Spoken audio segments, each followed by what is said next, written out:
Oh boy. This is definitely high here. Yeah. This is high as it goes. This is not a friendly desk for somebody who is ready to be challenged.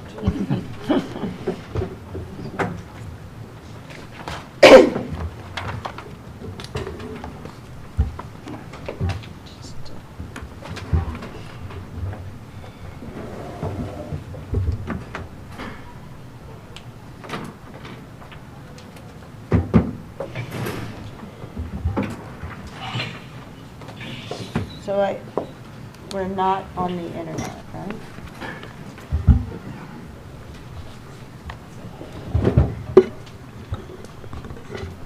Good morning, everyone. Welcome to New York City. And particularly Mr. Hyman, I'm so glad to see you here. Hey, I got to sleep, I got my cup of coffee, everything's good. Good, good. So I'd like to call this session of the Public Service Commission to order. Secretary Burgess, are there any other changes to the final agenda? Good morning, Chair and Commissioners. There's no changes to the agenda this morning. Okay, great. Good. Well, let's get started then. The first item for discussion today is item 201, and that is the NYSERDA petition to provide capitalization for the Green Bank. Peggy Neville, who's Deputy Director of the Office of Clean Energy, is going to be presenting. Peggy, welcome, and please keep going. Thank you. Good morning, Chair Zibelman and Commissioners. Today I will be presenting item 201 in case 13M0412. This item addresses the petition of the New York State Energy Research and Development Authority, NYSERDA, to complete capitalization of the New York Green Bank. New York Green Bank is a state-sponsored specialty finance entity working in partnership with the private sector to drive investment into New York's clean energy markets. New York Green Bank represents a key component of New York's integrated energy policy and strategy, focused on addressing gaps and barriers in those markets so that participants gain the confidence needed to finance proven, scalable technologies. New York Green Bank is designed to effectively leverage and recycle public dollars into subsequent clean energy investments. In its December 19, 2013 order, the Commission established the New York Green Bank and authorized the reallocation of a total of $165.6 million of uncommitted NYSERDA and utility clean energy funds. At that time, NYSERDA also provided $52.9 million of regional greenhouse gas initiative funds, for a total initial capitalization of $218.5 million. The December 2013 order also required NYSERDA to develop a series of plans and processes to effectively design and operate the New York Green Bank. These were all completed on time and in compliance with Commission directives. On October 30th, 2014, NYSERDA filed a petition requesting the Commission authorize the allocation of $781.5 million to New York Green Bank in order to complete its planned $1 billion capitalization. The petition proposed this amount to be provided in 5 installments of $195.375 million annually, beginning in 2015. NYSERDA proposed the 2015 allocation be funded through available cash balances in existing NYSERDA clean energy accounts to be replenished through future incremental collections. The remaining annual installments in 2016 through 2019 were proposed to be funded through incremental collections, for which authorization is requested in NYSERDA's Clean Energy Fund proposal in case 14M0094. Additionally, NYSERDA requested the Commission permit New York Green Bank to invest in any technology considered in the generic environmental impact statement issued in the Reforming the Energy Vision and Clean Energy Fund proceedings, given that New York Green Bank is an important component of the state's integrated strategy. Comments were received from more than 30 individuals and organizations. 22 of the commenters were fully supportive of the petition. The remainder focused their concerns and/or opposition on 4 primary issues. First, the level and timing of additional capitalization. Second, the source of funding for additional capitalization. Third, increased transparency and accountability for the New York Green Bank. And lastly, clarification on the expanded scope of eligible technologies. The draft item before you seeks to balance continued support and commitment to New York Green Bank while avoiding a premature allocation of funds or additional collections prior to the Commission's consideration of the Clean Energy Fund proposal. The draft order recommends action solely on the 2015 allocation at this time. The full $1 billion capitalization and any future collections are not addressed in this order and should be considered in the Clean Energy Fund proceeding. A key indicator of New York Green Bank's early success is the robust pipeline it has developed. New York Green Bank issued its ongoing request for proposal on February 5, 2014. Through June 12, 2015, it has received requests from the private sector for New York Green Bank capital of $734 million, representing approximately $3 billion of total investment. These requests span all end-use customer segments and represent a broad range of geographic and technological diversity. Of these proposals, $569 million have passed the New York Green Bank scoring committee criteria, and New York Green Bank is actively negotiating $338 million of transactions. This strong market response demonstrates the value of New York Green Bank, as well as the potential for demand to exceed New York Green Bank's current available capital. With regard to the level, timing, and funding source for the additional capitalization, certainty of capital availability to support continued development of New York Green Bank's pipeline is critical to enabling New York Green Bank to meet its objectives, as well as building and retaining market confidence in New York Green Bank. Staff recommends the Commission support New York Green Bank's growing momentum by providing a 2015 allocation of $150 million to be reallocated from uncommitted SBC 3, SBC 4, EAPS 1, and RPS funds. To avoid the prospect of overcapitalization, the reallocation is conditioned upon New York Green Bank demonstrating $150 million of previously authorized funds have been committed to New York Green Bank investments. This amount represents approximately 75% of New York Green Bank's current capitalization, net of administration, cost recovery fee, and evaluation.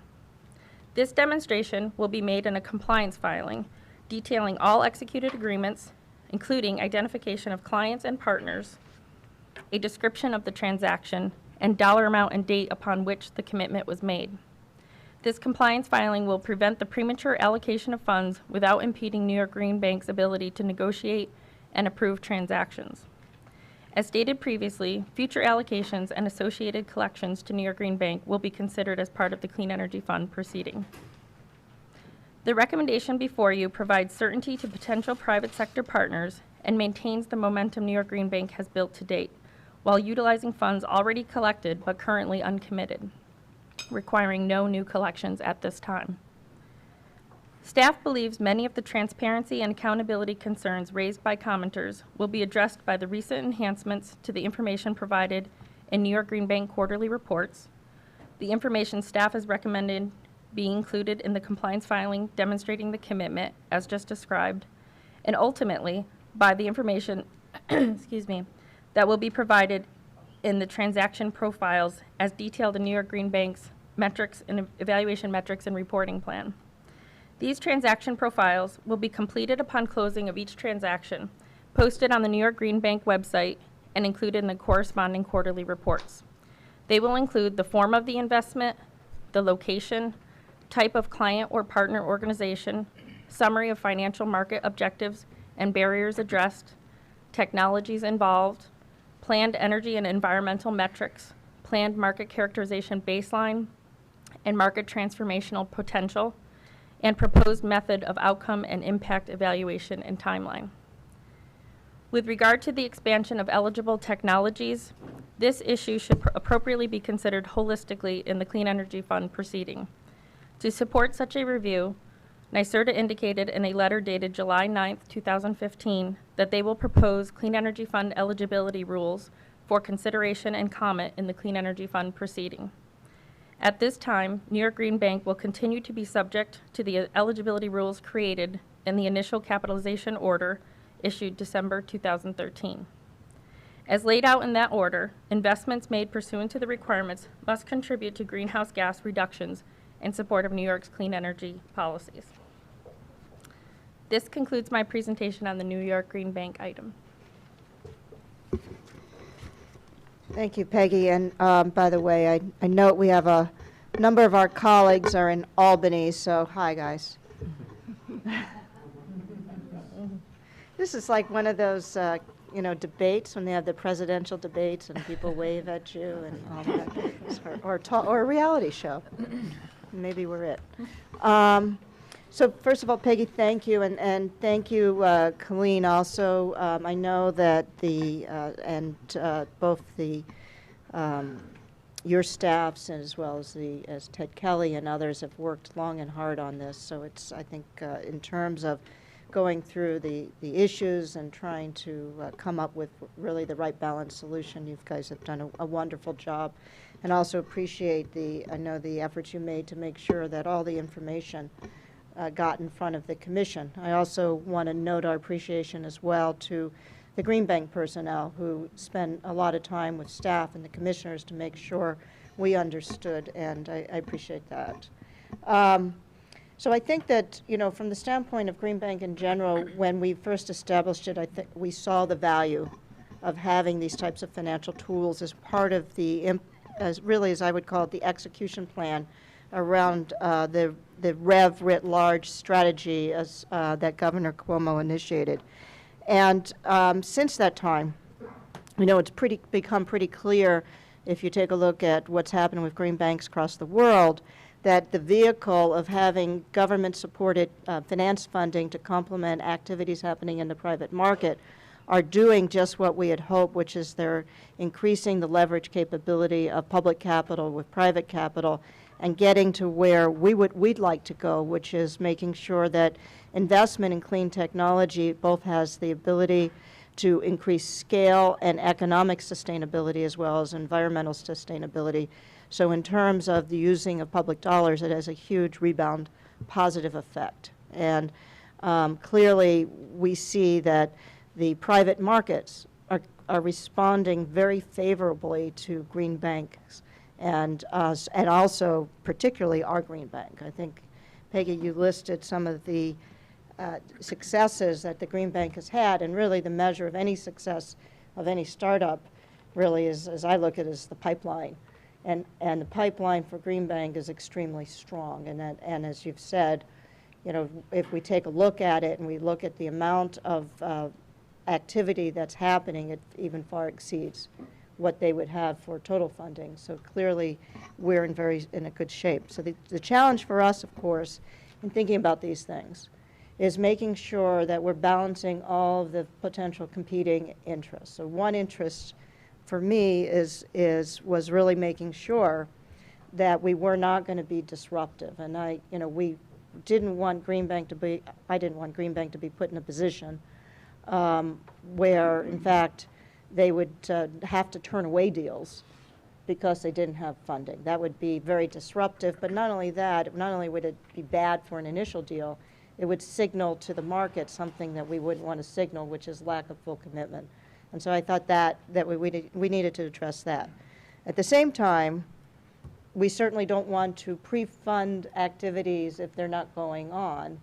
And I think the balance that we've struck in terms of funding the $150 million, but making sure that 75% commitment was there, gives me anyway, the feeling, the comfort level of making sure that the dollars are going to be put to work. One of the things, you just don't want capital sitting there, you want it working.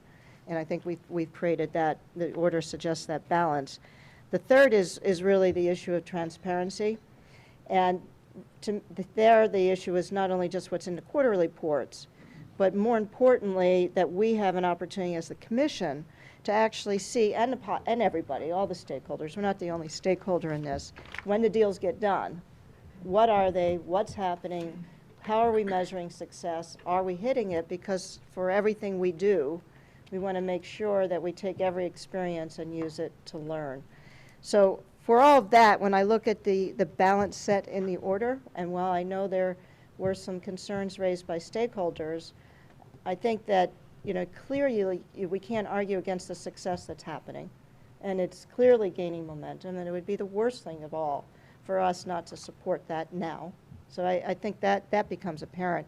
And the other elements, I think, really create the right balance. of making sure that we can move this forward. So for that, I feel very good about the order. Again, I'm very appreciative of, I know, all the extra work that went into this, and I intend to support it. So thank you. Any further comments, questions from any other commissioners? Mr. Sayre? I support this item. I think it builds in sufficient strings so that we will continue to be assured that this use of funding is in the public interest. So I look forward to seeing more Green Bank successes the next time this comes back to us.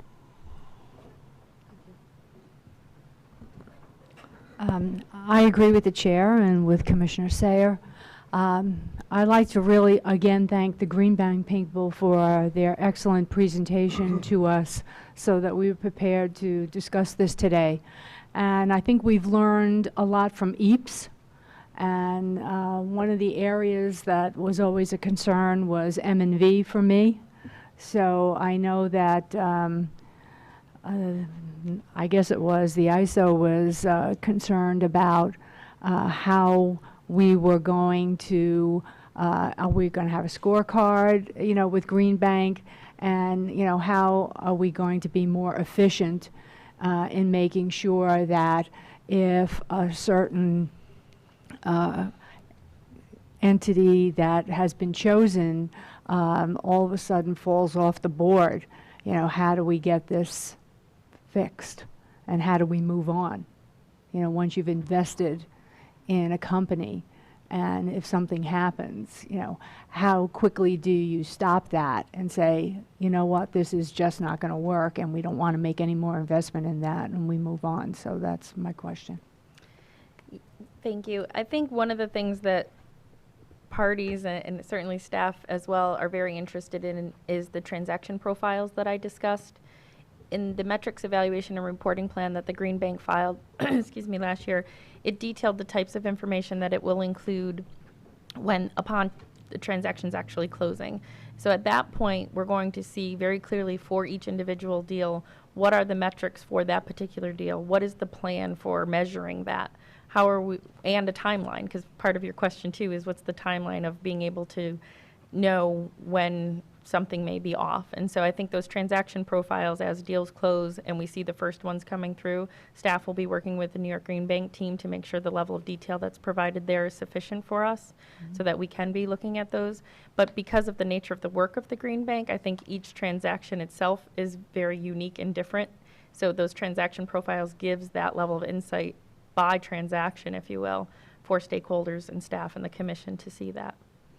And I also think, you know, let's not repeat the mistakes of the past, and let's keep the commissioners involved with regard to projects and, you know, where they are at, you know, what stages that they are. So it's not as if, you know, okay, we're going to do this today and then everything falls off the cliff and we never know what's going on again. So I think that's really important to keep those lines of communication open. And I agree with the chair as far as this fits perfectly with what we're trying to do with the REV proceeding. It sends a strong message for investment into New York, and I will be voting in favor of this because I think it's a policy that we need to move forward with. So thank you. Thank you. Commissioner Berman, just a minute, I just wanted to note something. So at our request, actually, or I think at Green Bank's offering, all of the commissioners had individual briefings, so I just wanted people to think they didn't miss a meeting. These were individual discussions that each of us wanted to have to get an update, and Green Bank accommodated that. And in response to Commissioner Akinpur, I think, you know, I also echo that. I think this is new enough for all of us, but more importantly, we always want to pay attention, but this in particular, I think we all want to watch it. I know that this is something that is also a great not concern, but certainly the NYSERDA board is focused on, and as well. So I believe that continual updates, and I know from the conversations we had, or I had, that the Green Bank folks definitely want to come in. They're very excited about what's going on. And so any opportunity for them to reveal that and talk to us is actually welcomed, but it's a good idea. Commissioner Berman, thank you. Thank you. So I support the initiative of the Green Bank and believe in the effort to accelerate deployment of clean energy projects by removing the barriers in financing. And that is both very important and it's very critical that we do that and very timely. I look at the Green Bank, though, and look to other green banks for history and perspective. In doing that research, I see that they're all different. That doesn't mean that that's, you know, that we can't fit certain things in with others, but I think it's a recognition that we have to look to what works for our state. And by looking at what's being done in other states, in the Green Bank, and then others that may come, I think it helps us in fine-tuning what we're doing and what we're working on with the Green Bank. So to the extent that there is not an apples-to-apples comparison from one Green Bank to another, I think we have to recognize that when we're looking for it, we're not looking necessarily to match up one particular program that might work in, that might be called the same thing, but work in that state. But we can look to those to see what some of the pros and the cons are and how that might fit or be able to be fixed to fit in our state. The Green Bank is just one initiative of many in the Reforming Energy Vision, and actually on page 69 through 109 of the State Energy Plan, it does list out all of the different initiatives. There are actually 43, so this is 1/43 of the initiatives, but it's a very important initiative. So when I look at it, I need to determine what are we doing to help complement a program that has the potential to be successful. So when we initially authorized the release of monies, no new monies, they were all monies that were already pre-existing within NYSERDA from other programs. There was a recognition that we were going to be looking to start up something and to get going. There have been some blips along the way in terms of, I think the folks are still waiting to see some closed transactions.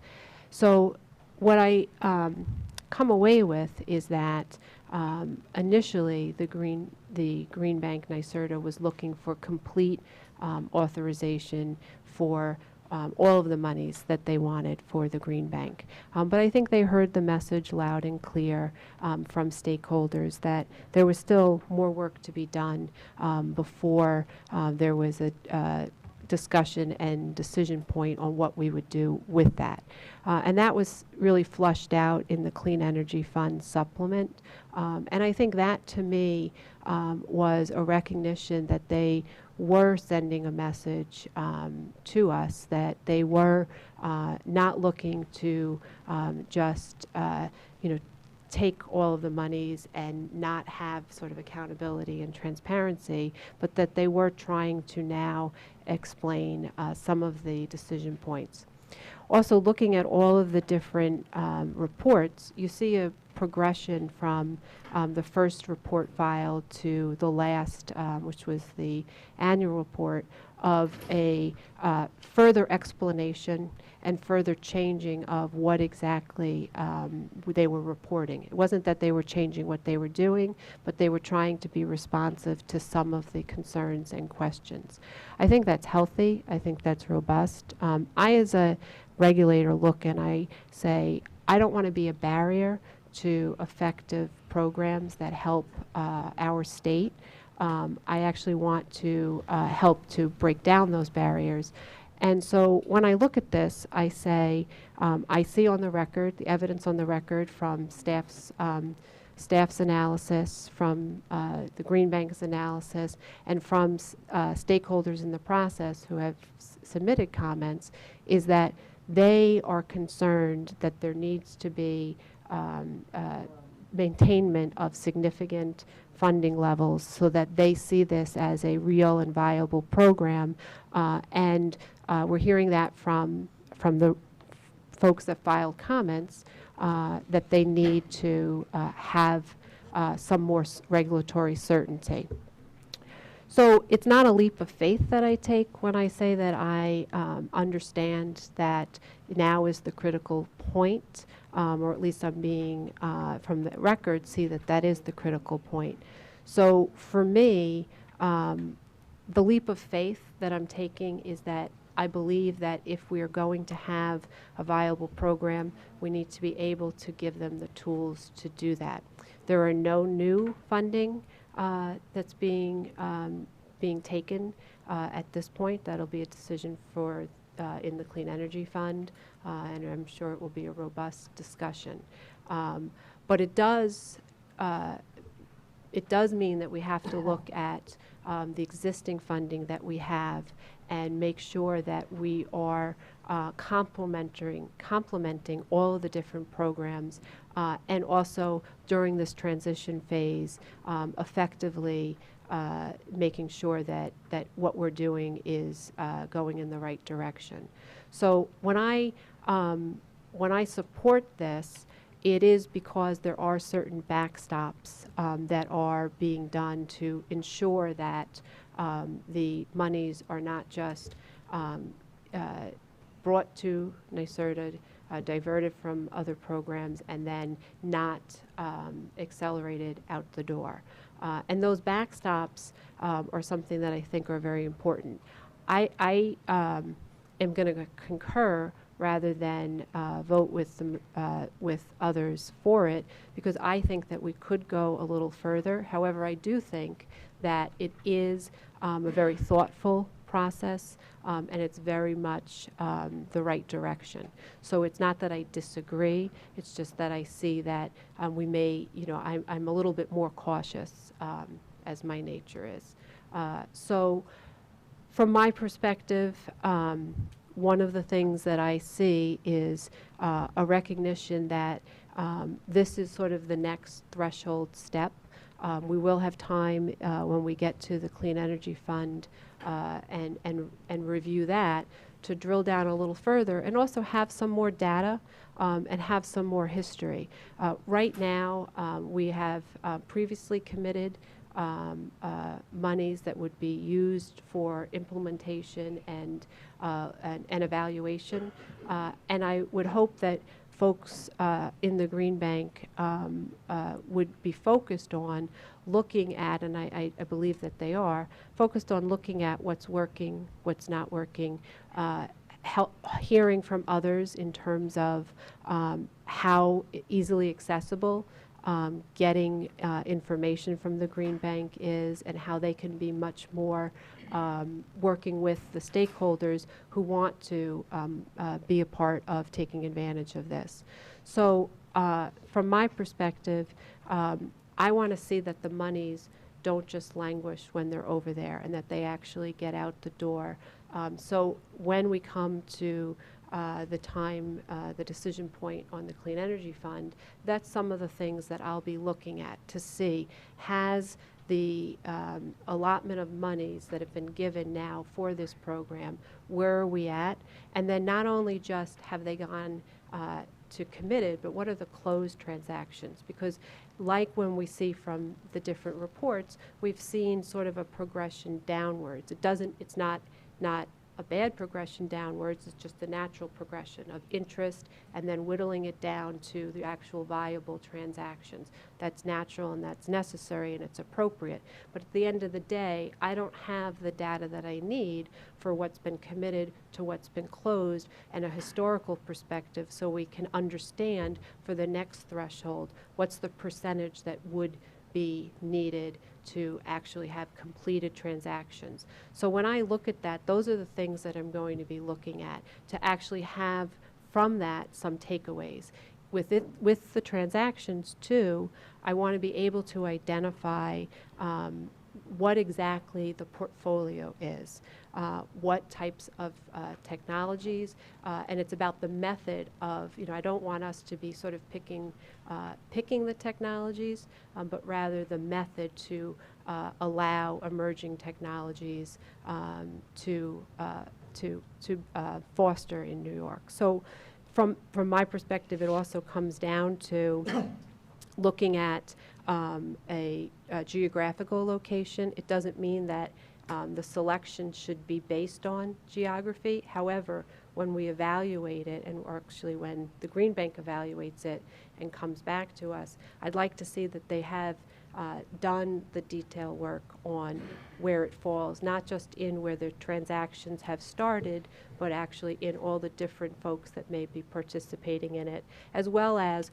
what other complementary programs may have helped to make up that robust package so that things can be successful. And then frankly, we do know that not all of these transactions are going to lead to the end result, a successful program. That doesn't mean that it's a failure. It means that it's an ability for us to look and see what works and what doesn't work.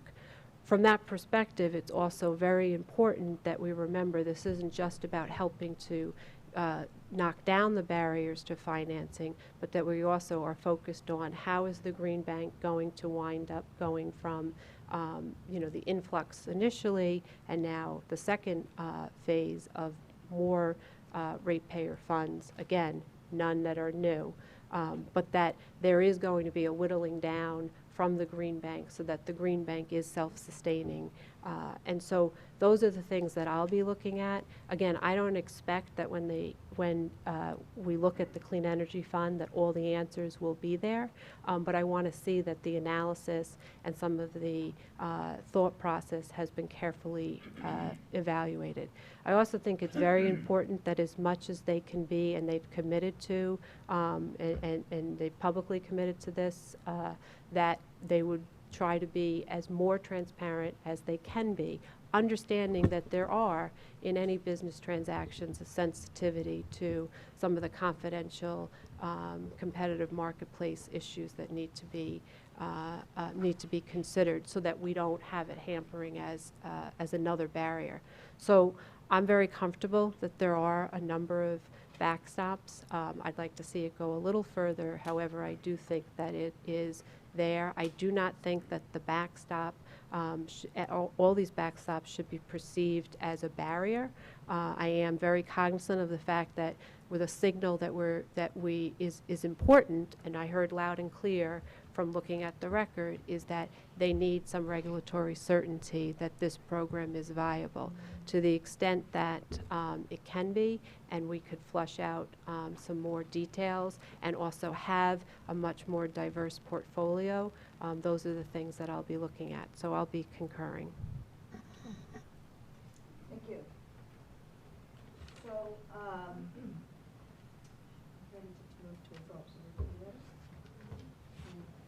So for all those in favor of the recommendations to authorize the reallocation of $150 million of uncommitted NYSERDA SBC and 4 EAPS 1 and RPS 1 to the Green Bank in 2015 contingent upon its commitment of 75% of its current capital as described. I think I just read the whole order. Please indicate by saying aye. Aye. Opposed?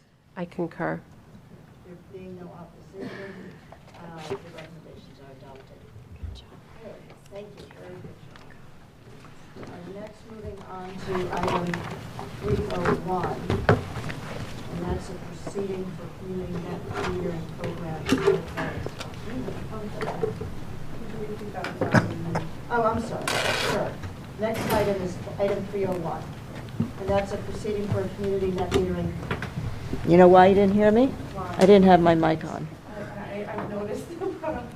I've got every word you said so far. Okay, this is, Hard. let me just do this again. Third time is a charm. This is item 301, which is a proceeding for a community net metering program presented by Scott Wiener, Deputy for Markets and Innovation, and Leonard Van Ryn, Managing Attorney. I think Scott's going to begin. Welcome. Thank you, Chair Zilberman and Commissioners. I'm very lawyered up this morning. I see that. I see that. The draft order that's before you this morning presents an initiative that is extraordinarily far-reaching and important. And it's based on a very simple concept, and that is to allow multiple customers to participate in and share the benefit of distributed generation through net metering from a single renewable energy facility. All to the objective that the program be open to participation to those individuals that were previously foreclosed to participation due to such problems as location and financial restrictions. Before I discuss the order itself, I want to take a moment to thank the staff team that really led the work on this. Tina Palmero, together with Steve Berger, Kelly Connell, and Len Van Ryn deserve very special recognition, in addition to all those other members of the DPS staff that contributed to today's initiative. At its heart, this is also an issue of equity. While some utility customers may have lacked control over a site that was adequate for distributed generation or may have faced financial obstacles, they nonetheless supported the financing of clean generation facilities at other customer locations. These facilities are generally funded in part through grants supported by the renewable portfolio standard surcharges added to the electricity utility bills that customers pay. And therefore, I think it's important as a foundation that we recognize that Community DG is both equitable and will also promote New York's clean energy policies. Community net metering, community distributed generation, shared solar, shared renewables are all aliases of the same initiative, which we're referring to today as community distributed generation in this order, but is also aptly named shared renewables. The procedural roots of today's order initiated in February. The notice was issued on February 10th, along with a straw proposal and a series of questions. A consultative meeting to solicit views of stakeholders was conducted on March 6th. Extensive comments were received through a comment period that ended on April 20th. Just as one indicator, over 1,200 emails were received in support of this initiative, and we benefited from the extensive and very valuable participation of the utility, solar project developers, community groups, and others who responded to the notices and participated in the proceedings. The identity of those that commented, a summary of their comments, and the reply comments are all appended as an appendix to the draft order. Turning to the initiative itself, and let me begin by talking about the framework of community distributed generation. It's centered and grounded on the net metering paradigm authorized under statute, and again is the simple concept that a group of customers can now join together into a membership that would associate as or contract with another form of business, not-for-profit or governmental entity, that would serve as a sponsor. And that sponsor is going to be responsible for principally three activities: building the community DG generation facility, interconnecting it to the grid, and then owning or operating in conformance with the net metering requirements of the public service law. The sponsor would also interface with the generation facility developer in the event that the sponsor did not act as a developer itself, and the membership. And as with other net meter projects, generation in excess of consumption would create a credit that the utility is responsible for tracking and distributing. No party that commented on the proceeding or participated in any of the consultative discussions presented arguments contradicting the legal foundation for this initiative. The success of Community DG is really best understood as we think about the interrelationship of the various parties and roles of a project. So we start with the net meter generation facility, and the construct for that is laid out in the order. To begin with, a community DG project will consist of a generation facility that would otherwise be eligible for net metering in conformance with the public service law. Accordingly, it's limited in size, consistent with the statutes, and it's located behind the host meter to a load under either a demand or non-demand classification. It's going to be interconnected to a major electric distribution utility in conformance, again, with the same statutes, and it may be configured in conformance with the remote net metering provisions of those statutes, which raises the question in some people's minds, what's the difference between remote net metering and community DG? And it really has to do with the level of ownership. As mentioned, in community DG, there is a facility that is co-owned or shared by multiple individuals or members. In remote, the owner of the generation facility is also the owner of the meter upon which the credits are applied. The membership, of course, is at the heart of the project, and in developing the requirements for membership, which was extensively discussed during the development of the program, the design that was developed seeks to ensure that the community development project, the community DG projects, accomplish the goal of expanding the availability of participation in net metering to utility customers who are otherwise encountering the obstacles I mentioned before. We needed to develop membership criteria that was straightforward, clearly defined, and represented a balancing of a number of different interests. So in that regard, the order provides that membership in a community DG project is set at a minimum of 10 members. There was extensive comments that there should be no limit, there should be a lower limit, or that there should be a higher limit. 10 was selected as a reasonable compromise in order to make sure that the opportunity of community DG was in fact made available to a reasonable number of participants and did not become taken up by one or two large projects, one or two large members within a project. Also, a demand of 25 kilowatts was established as indicative of being a smaller customer, and I'm about to describe a balancing that was struck there, but that 25 kilowatts was picked because it is the same criteria that's used in NYSERDA's programs.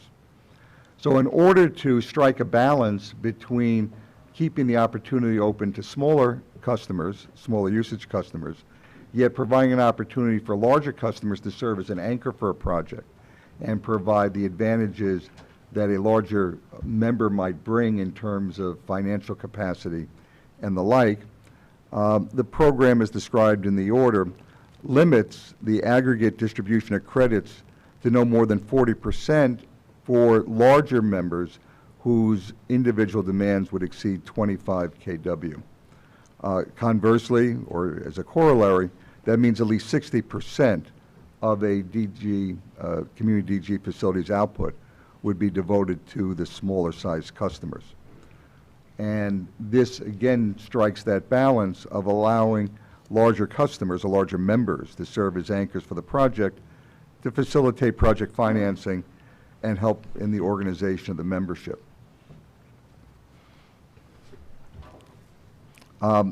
As with other net metering projects, all members of a community DG project must be located in the same service territory and the New York Independent System Operator load zone where the sponsor's project is located.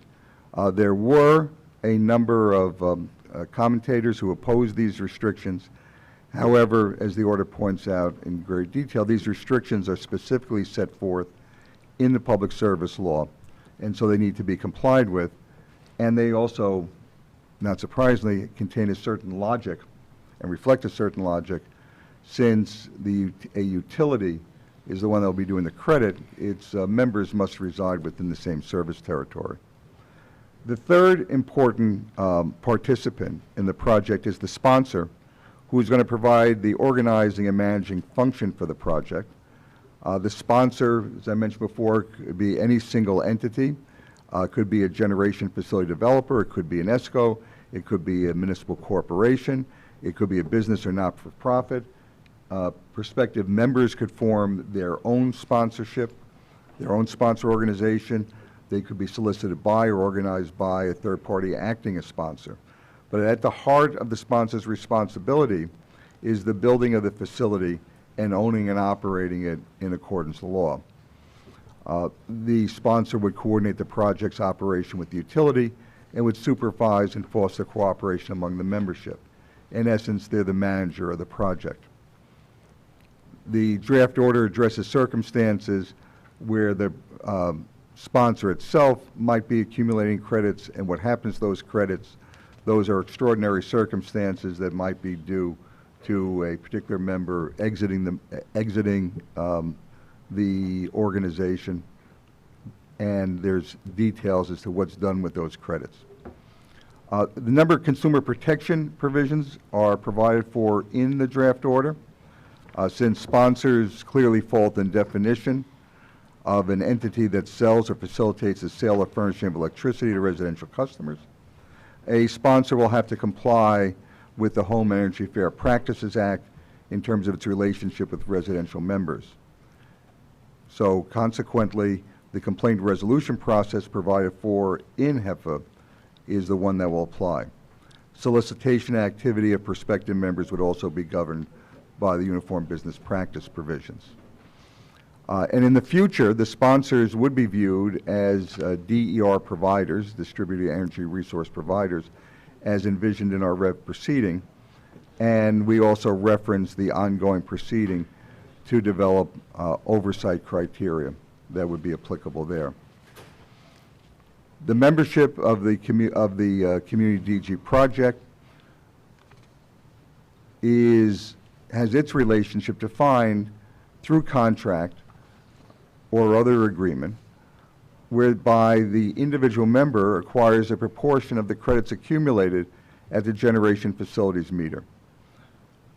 Again, in striking a balance, the order provides that members must take a percentage that amounts to at least a minimum of 1,000 kilowatt hours annually, and want to assure the commissioners that we vetted that number and do not see it as an obstacle to any particular individual's participation. On the other hand, we thought it was important to have some reasonable floor that provided for consistency. Customer will be required to provide information about their annual consumption. That can be provided by them. They can authorize the sponsor to acquire from the utility, or for somebody who's new at a location, they can forecast what that might be. An interesting challenge is presented by multi-unit buildings, and there, where there is a single meter, the building owner would be viewed as a single member. And where there is a sub-metering arrangement, or the owner of the building otherwise has entered into a relationship with the tenants or the other residents in the building to allocate costs either by contract or by lease, those provisions would apply, or the sub-metering plan would apply. But we did not want the single ownership to be a barrier to participation by the individual residents that were located within the building, because the building owner would have been treated as a single customer. So an exception is expressly called out in the order, and that for purposes of deterring compliance with the requirement that customers of more than 25 kilowatts be attributed no more than 40% of the project output.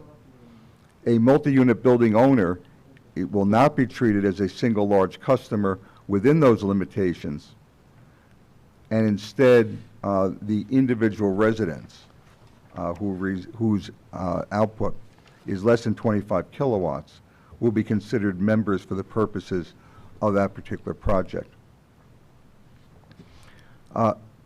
Recently, the Commission adopted a transition plan addressing out of the remote net metering proceeding, and that transition plan and its provisions would apply here.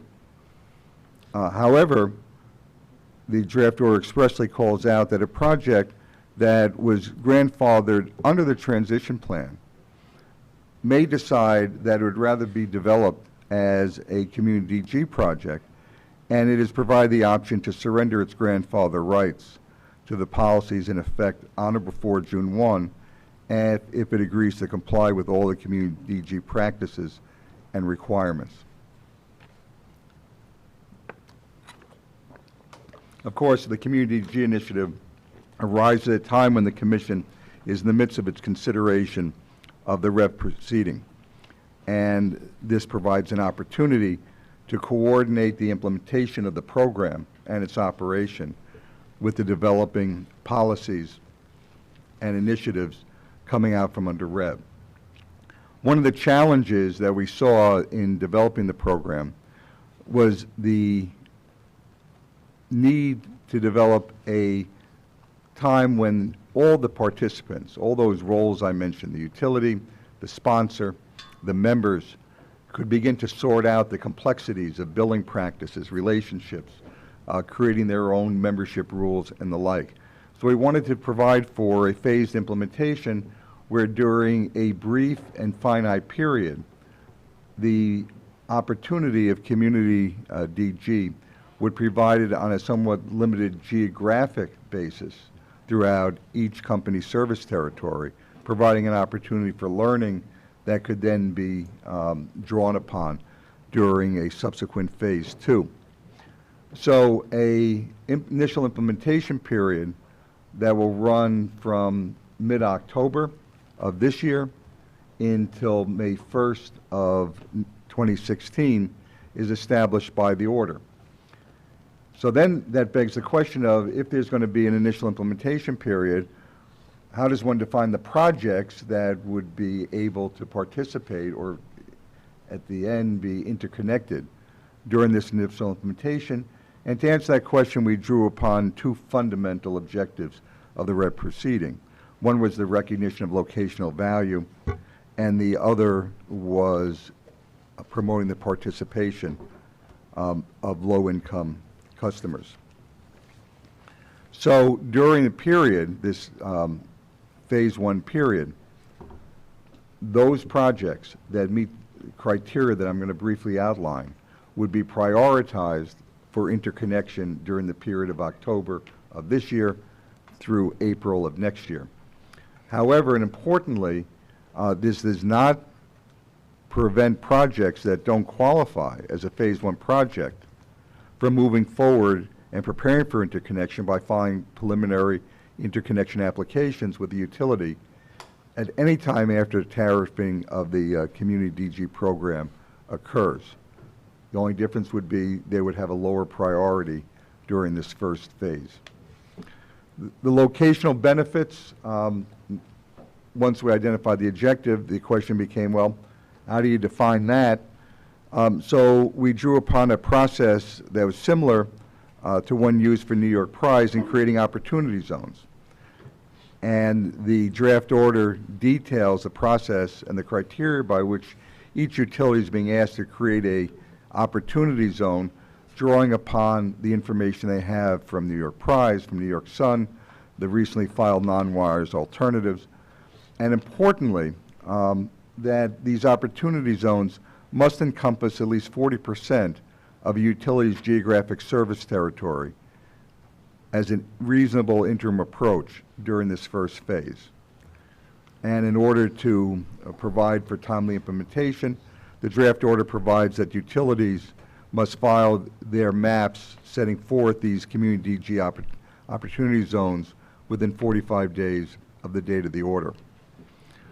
In order to address the interests of low-income participation, the draft also provides that during this first phase, this preliminary phase 1, community DG projects will be deemed appropriate for implementation during phase 1 if at least 20% of the members of the project are low-income customers, and it sets forth the definition for that.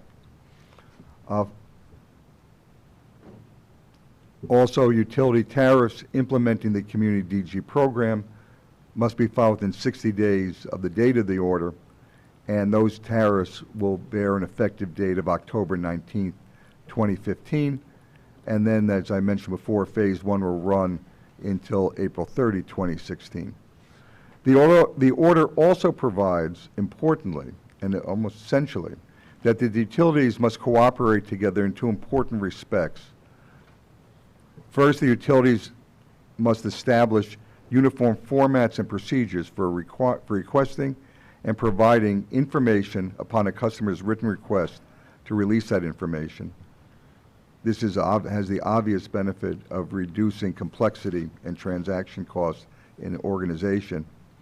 And secondly, the utilities are called upon to establish a uniform format for the sponsor's submission of the information on membership and distribution of credits. It's a prerequisite to the utilities issuance of bills that reflect that credit. Now, at the end of April and beginning on May 1st, 2016, Phase 2 begins, and that's when the utilities open up and make available the entire service territories. And during that time period, we understand and might anticipate that there'll be some policies or requirements adopted in the REV proceeding addressing that would impact this program or other net metering programs, and those would be considered at that time. The order also discusses, in addition to the Phase 1 priority for low-income customers, the appropriateness and the need for initiatives to promote low-income customer participation as part of this project. As I'll discuss in a minute, a collaborative in that regard will be initiated. The order also discusses the issue of fees and charges.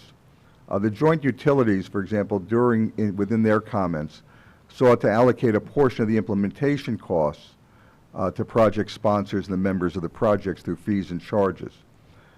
However, since the Community DG project is structured under the net metering paradigm, insofar as utility and community DG project sponsors interact, the program does not raise implementation cost issues that at this time distinguish it from other forms of net metering that were sufficient to justify singling out for fees and charges not imposed on other participants in net metering.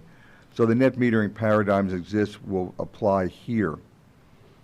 Now, that said, there may be opportunities once these programs begin for a utility to earn revenues through incentive or shared savings, and from those services where the services add value can be viewed as competitive, such as through reducing transaction expenses or combining, for example, with an electric storage facility.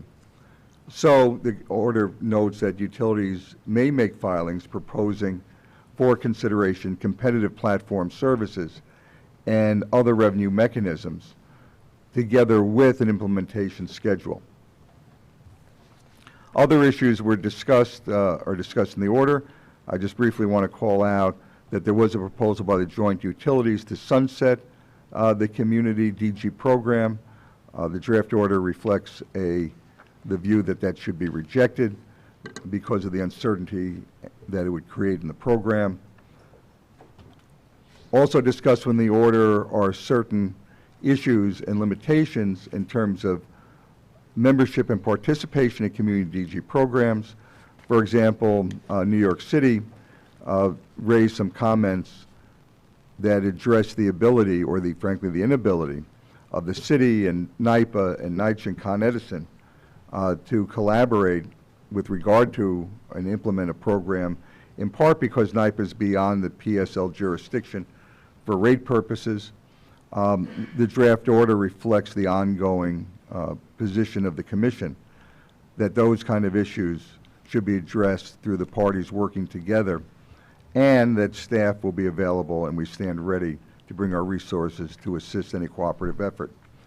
Similarly, community distributed generation in the LIPA service territory is discussed in a similar vein, and that while it's not subject to the provisions of this order, we as staff stand available to assist LIPA in implementing a program of community DG so they can be available statewide. The order also discusses two important further proceedings. The first I alluded to earlier. There will be a low-income customer collaborative that will discuss a number of related issues, in addition to creating the mechanisms necessary for removing barriers to participation.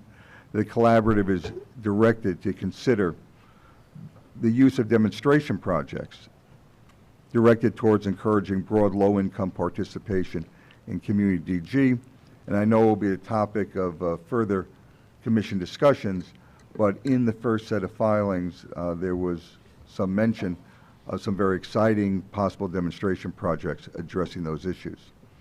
Staff is directed to initiate that collaborative within 60 days and to report back by January 15, 2016. A second initiative, not in the form of a collaboration though, is also launched, and this one is one that has been discussed throughout the REV proceedings and is at a cornerstone of those deliberations, and that's determining distribution system valuation, finding the full value of D, as we like to say. The full value of D. There's debate, it should be a little d or a big D, but it's D. Needless to say, the Commission has discussed throughout the REV proceeding making effective reforms to rate design and to DR compensation mechanisms, both to facilitate community DG and for broader purposes. In order to do this, it requires a strong foundational understanding of the system value that distributed resources can provide. And for the purposes of this discussion, as reflected in the order, system value consists of both the energy value and all the other values offered by distribution level resources. The energy value in New York is established by the power markets, and it's called the location-based marginal price, or LMP. The distribution level value can be added to the LMP once it's established to create what is referred to as LMPD, reflecting the full value of the distribution level resource on a time and location basis. And this value can include load reduction and frequency regulation, a whole list of items including locational values. And it can also encompass values not directly related to delivery service, such as installed capacity and emission avoidance. One thing that the draft order calls out, and one thing I want to be very clear about, is that this initiative, and looking at the valuation of D, does not imply, and in the order the Commission points out does not imply, that the calculation of LMPD is in any way inconsistent with the possible continuation of the mechanism of net metering. This, in fact, is going to be a topic considered in the Rev Track 2 proceedings, which are literally just around the corner. Work on determining the value of the distribution level resources, though, must begin immediately, and therefore the draft order would direct staff to commence a study and to begin that study within 60 days of the date of the order, and an active consultation with the utilities and other interested parties, and to prepare this report and recommendation on the valuation distribution system benefits provided by DER. Needless to say, this work should take into account and will take into account consideration of any comments received in the REV proceedings on this issue, and also will consider the discussions that come out of the comments that will be filed on the BCA framework document that was recently released and other related studies that are taking place. Here too, staff is asked to complete the report by January 15, 2016. Lastly, and yes, lastly, I want to briefly mention the utility ceilings on net meter capacity. As with any net metered facility, the capacities of the community DG facilities will be totaled with the capacities of all other net meter facilities located in utility service territory in determination of the compliance with the ceiling on the amount of net meter capacity each utility must purchase, subject to the Commission's determination on the implementation of those ceilings adopted in conformance with the Public Service Law. Now, following the issuance of the transition plan order, however, utilities continue to receive applications for interconnection of net meter facilities at a rapid pace, as the New York Sun program has been met with great success and the industry continues to flourish in New York. The introduction of the Community DG program may induce a substantial number of additional applications once the Phase 1 introductory period concludes.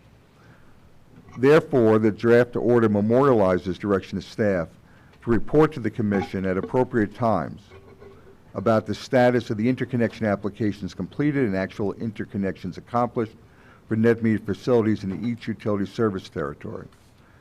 Staff is also charged to make such recommendations for addressing capacity ceilings as are necessary in a utility service territory to ensure that the processing of the complete interconnection applications is not interrupted. The draft order also reminds utilities that as first prescribed in the New York Sun order, they must continue to accept applications for net metering and process interconnections, notwithstanding the level of ceilings on net meter capacity. And while it's noted in the net energy meeting cap order, a utility must advise if a ceiling is in need of revision, and the obligation to add net meter generation continues nonetheless, notwithstanding the provision of such notice. I apologize for the length of this presentation, but this is an important and a robust program. And Community DG is now posed to extend the opportunities of distributed generation, clean distributed generation, to be a valuable contributor to the success of New York's clean energy programs while equitably expanding the access of customers formerly excluded to the benefit of these programs. And that concludes my presentation. Thank you. Thank you, Scott. And I know that both you and Mr. Van Ryn and also Ms. Harriman are available for questions. Let me just start. You know, as all of us know, that there's been a sort of a movement afoot in the food industry to go from farm to table. And one of the great things about that is that you also see these community gardens getting developed actually in urban areas where people who were previously in food deserts were now able to access really great food and healthy food and locally grown food, which you're probably wondering, where am I headed? But elsewhere, besides New York, these programs are actually called solar farms. And they're really sort of under the same concept as that communities getting together where, in fact, they might not have access to renewable energy, either because they lived in multi-housing dwelling or because of the nature of their house was not accessible for solar, or frankly, that they could afford a lot of it, but they could afford a little of it.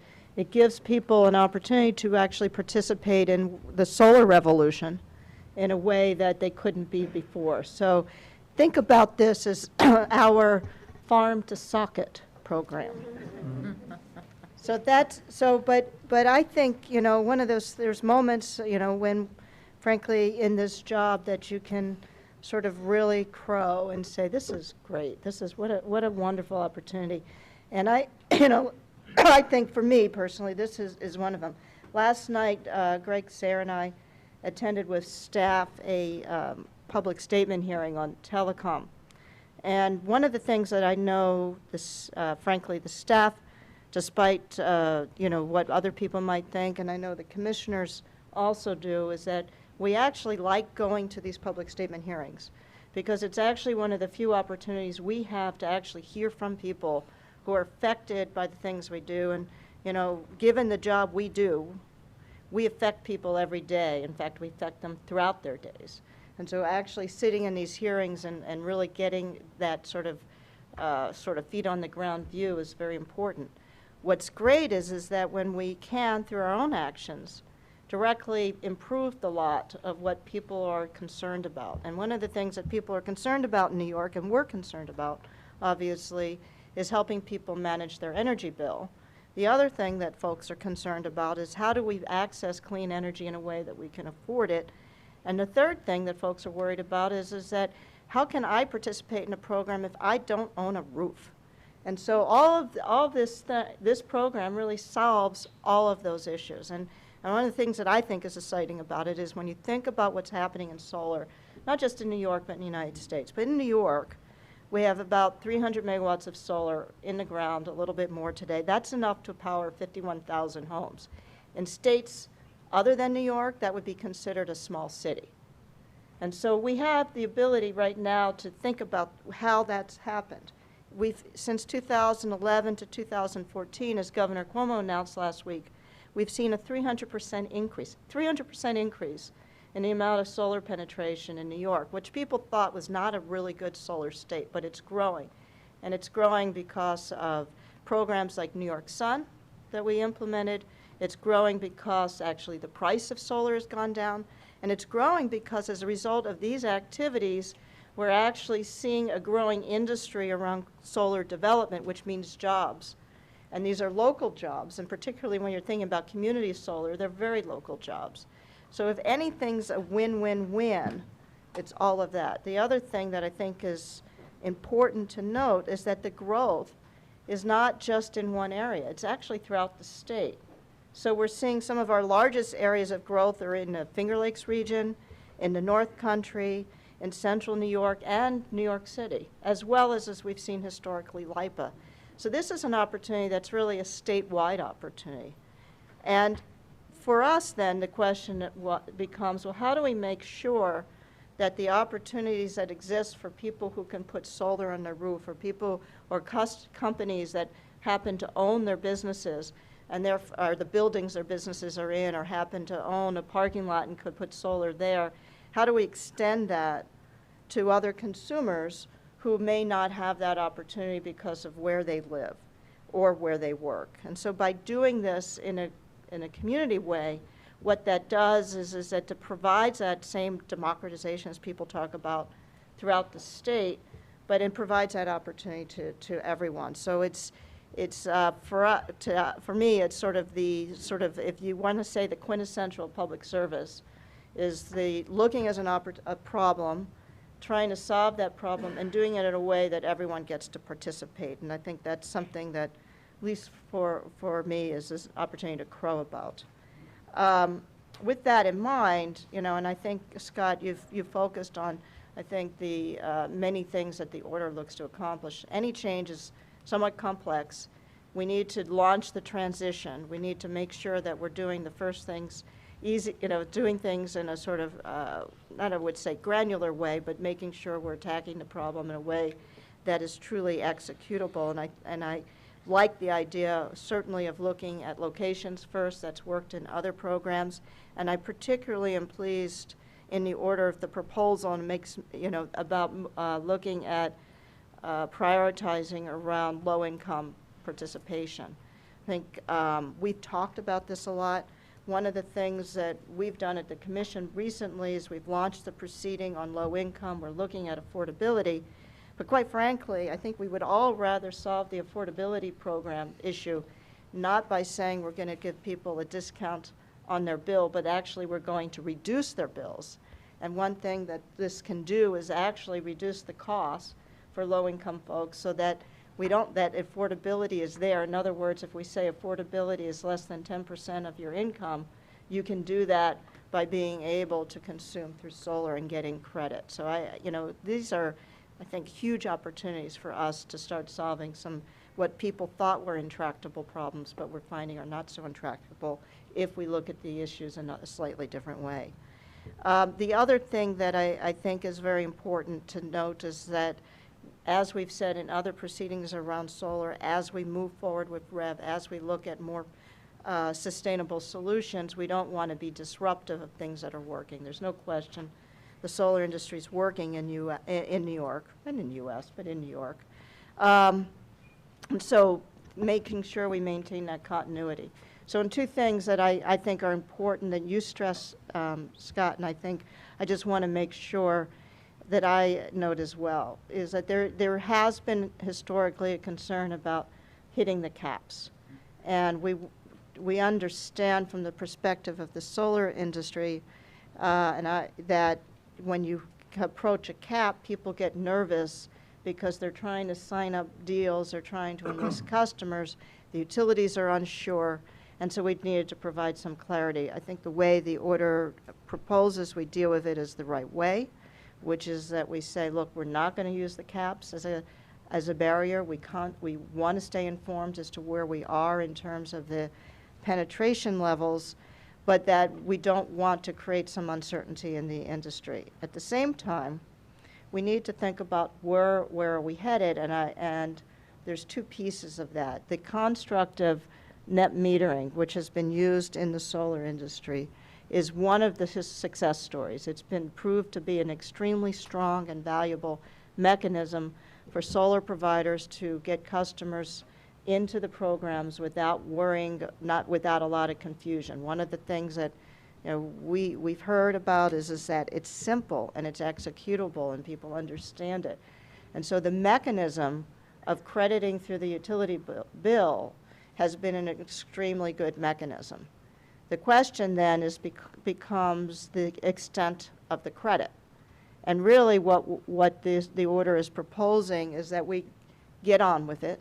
We understand that there's a value to distributed energy resources which may be in excess of the average retail rate in some instances and in certain times, and sometimes may not.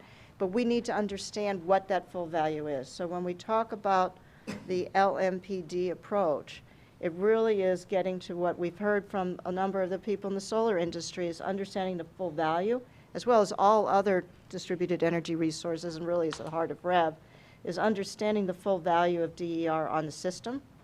We use the convention of locational marginal pricing, which is the value of at the node. Understanding what that is at the distribution level is going to be critical. It's a complex issue. I have no doubt it's going to take time and a lot of really smart people to figure it out. But in the meantime, what we don't want to do is signal that there's going to be any disruption in the marketplace. So I think that the order sets the right balance, that people can move forward. They can move forward with confidence. At the same time, we're going to make sure that we are examining the issue. We're doing it in other contexts as well. The work, as you said, on the benefit cost analysis certainly gets going. I think it's important, though, that we move this forward. So with that, I am obviously very excited about this, if you haven't figured that out.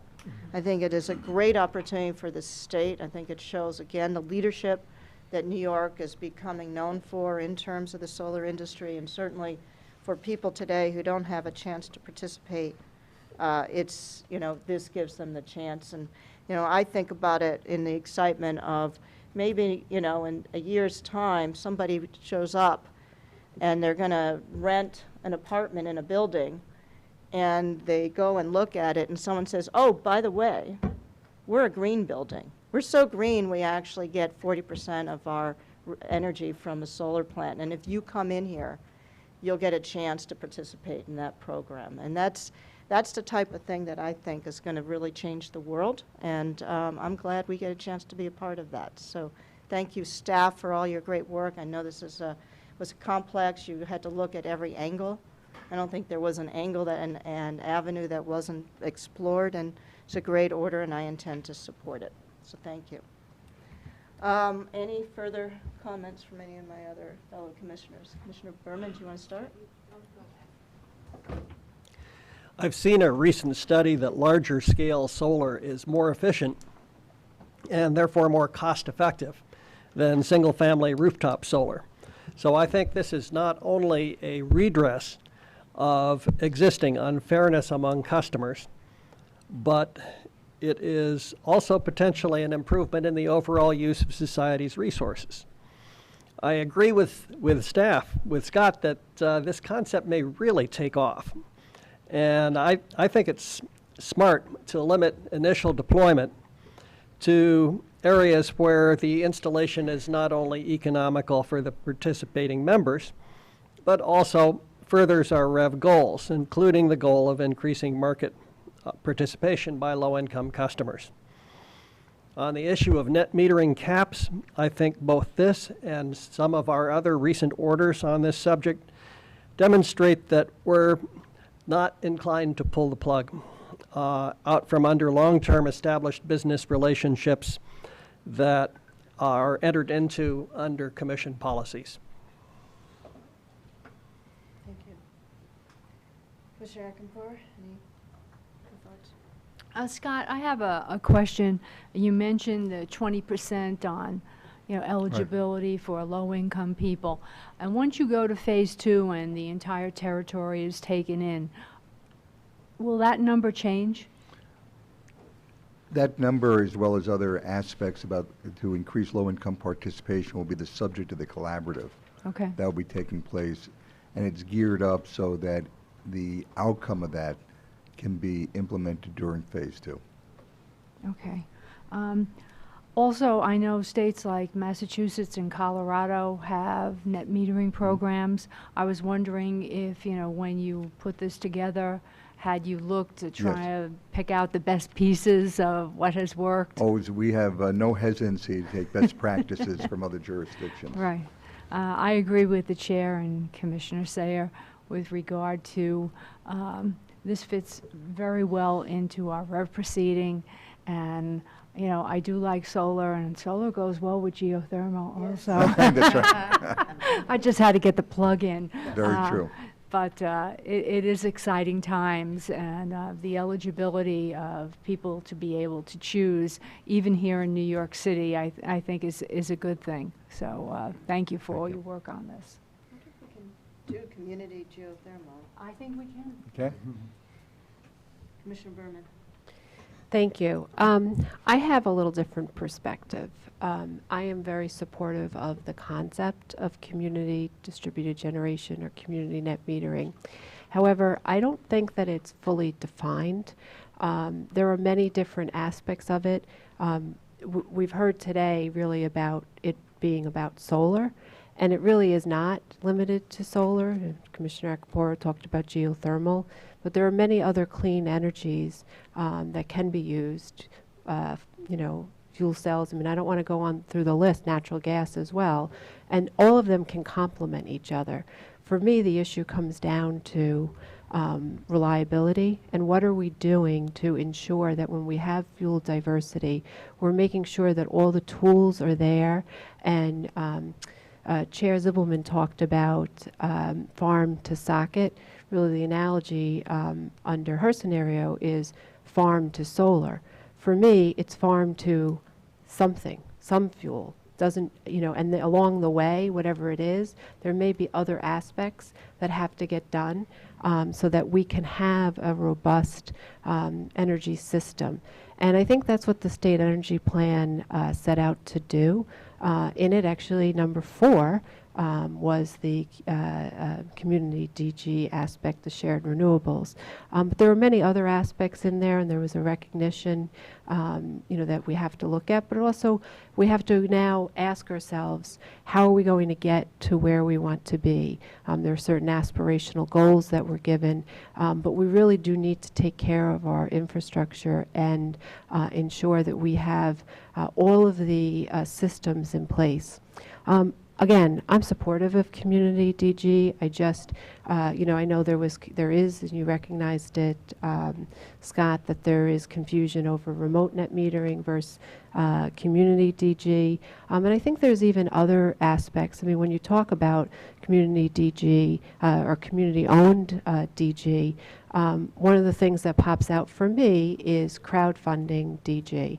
And that really is not, a community-owned prospect. That's really a financial loan technique. It may be good, it may be bad. It depends on sort of the systems in place. But that's really where investors are owning the systems. So from my perspective, I just want to make sure when we look at this, and especially when there's more drill down, that folks are looking at all of the different things, making sure that people understand it. It's similar to a microgrid. What someone thinks of as a microgrid depends on what it is. So I really don't want us to be speaking different languages, especially speaking different languages as it affects our reliability. And then also looking at the different aspects that we need to do. One of the takeaways for me in this order is I go back to the December 2014 order, and there were really 3 things that was done under that order, and this is addressing one of them. But 2 of them were done after several other orders from the December 2014 order, and were addressed in a transition plan.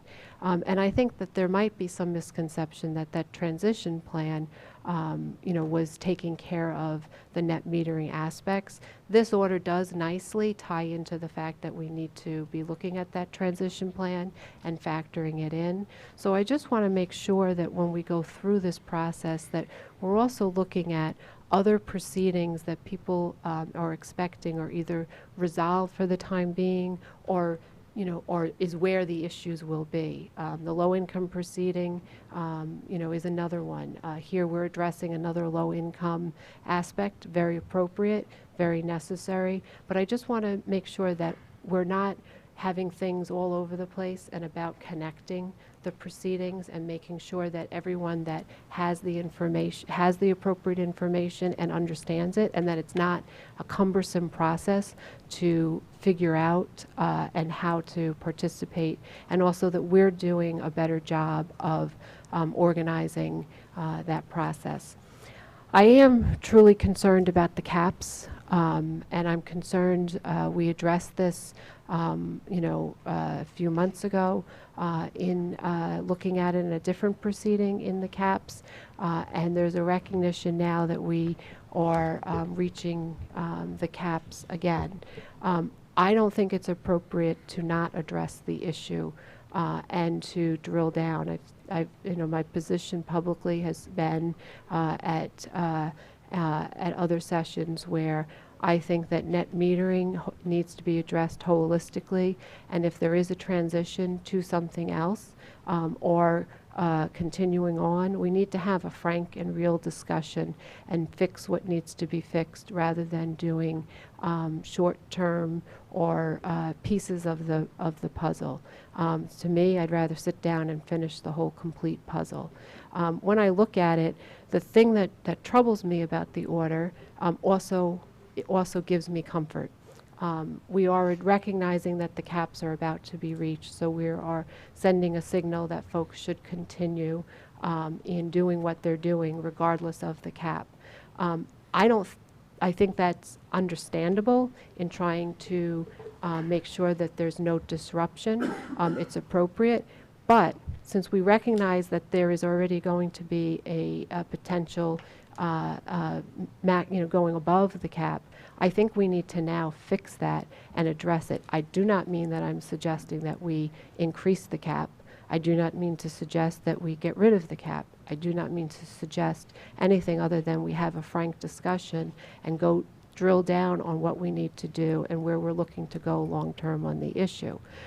So for me, the same theme of continue doing what you're doing, even if it's doing something different than what is supposed to be done, which is to ask for an increase to the cap or something other thing. Orange and Rockland just submitted filing on it. I think they have some ideas. I'm not weighing in on that, but I do think that that's what we need to be doing. So I look forward to that sooner rather than later.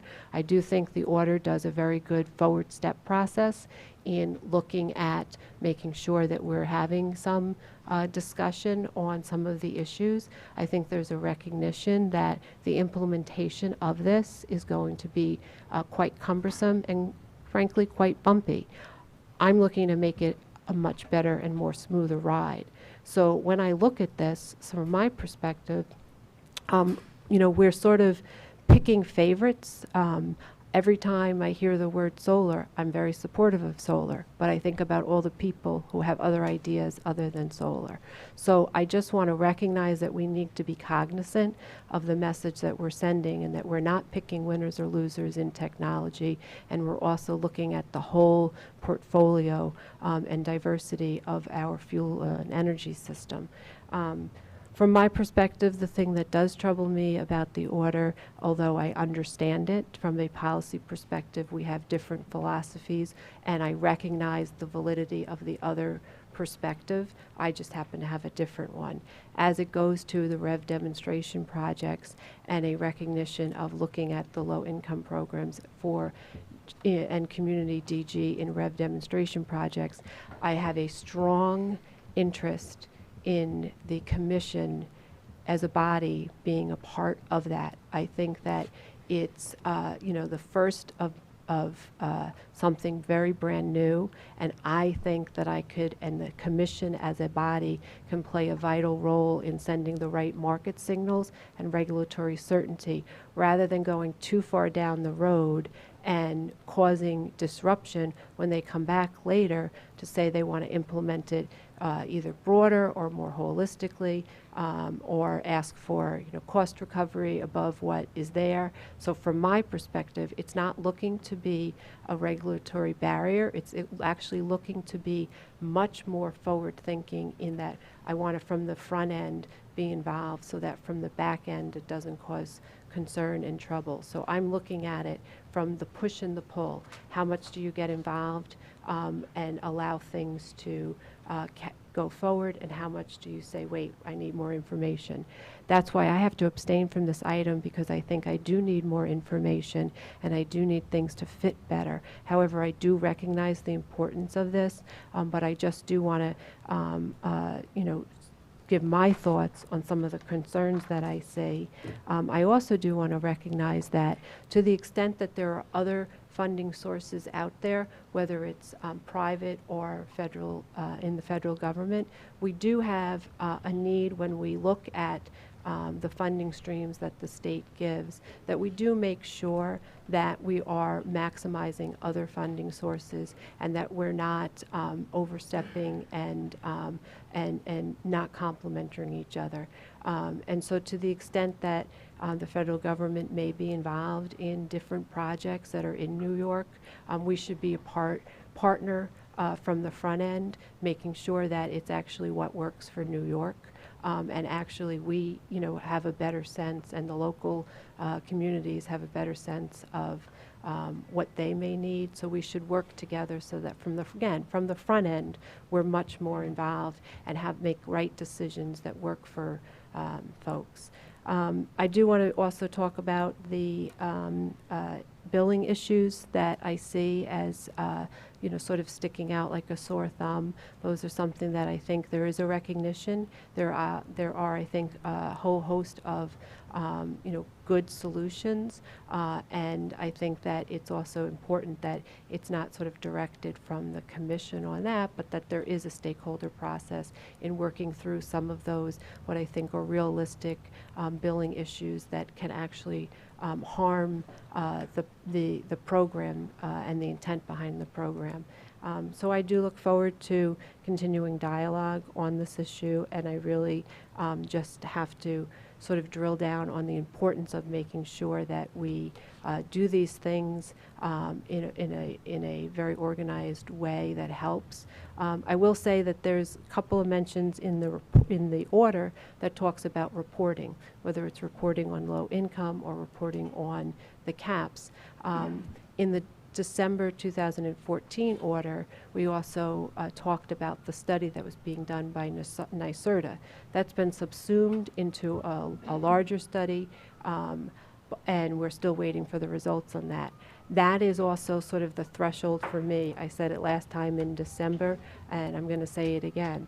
If we're going to issue and do the due diligence in the studies, we really need to make sure that they match up and that we're time sensitive to that, because we don't have that study, we don't have that information, and it would be very helpful now. So to the extent that that gets factored in, and to the extent that all the other different types of studies and reports that are going on that might intersect, that we're making sure that we're not sort of spinning wheels on that. So I look forward to hearing more about that study. I do recognize the enormous amount of work being done, and I am anxiously awaiting. So thank you. Did you want to comment? No, I just wanted to assure you that those reports will be taken into consideration, and the timing is we're expecting receipt sometime, I'm going to say in early September, so the timing works out perfect. In fact, will be a very material bit of information that will be considered by the staff in their work. So, first of all, the effort that New York is making frankly, to take a look at the full value of distributed energy resources, an issue that is current throughout the industry and is I think we are clearly being seen as a worldwide leader in this topic. It's nobody has, we've done locational marginal pricing at the wholesale level, actually doing locational marginal value at the distribution level. It's a complex undertaking. I foresee that we will move through this, and it's not going to be something that is, somebody just needs to sit down with a piece of paper and then calculate it out. It's an extremely complex undertaking. We've never operated a distribution system in quite this way, and as we move forward. So what I perceive will happen is as we get these studies, and really what we're talking about is truly trying to figure out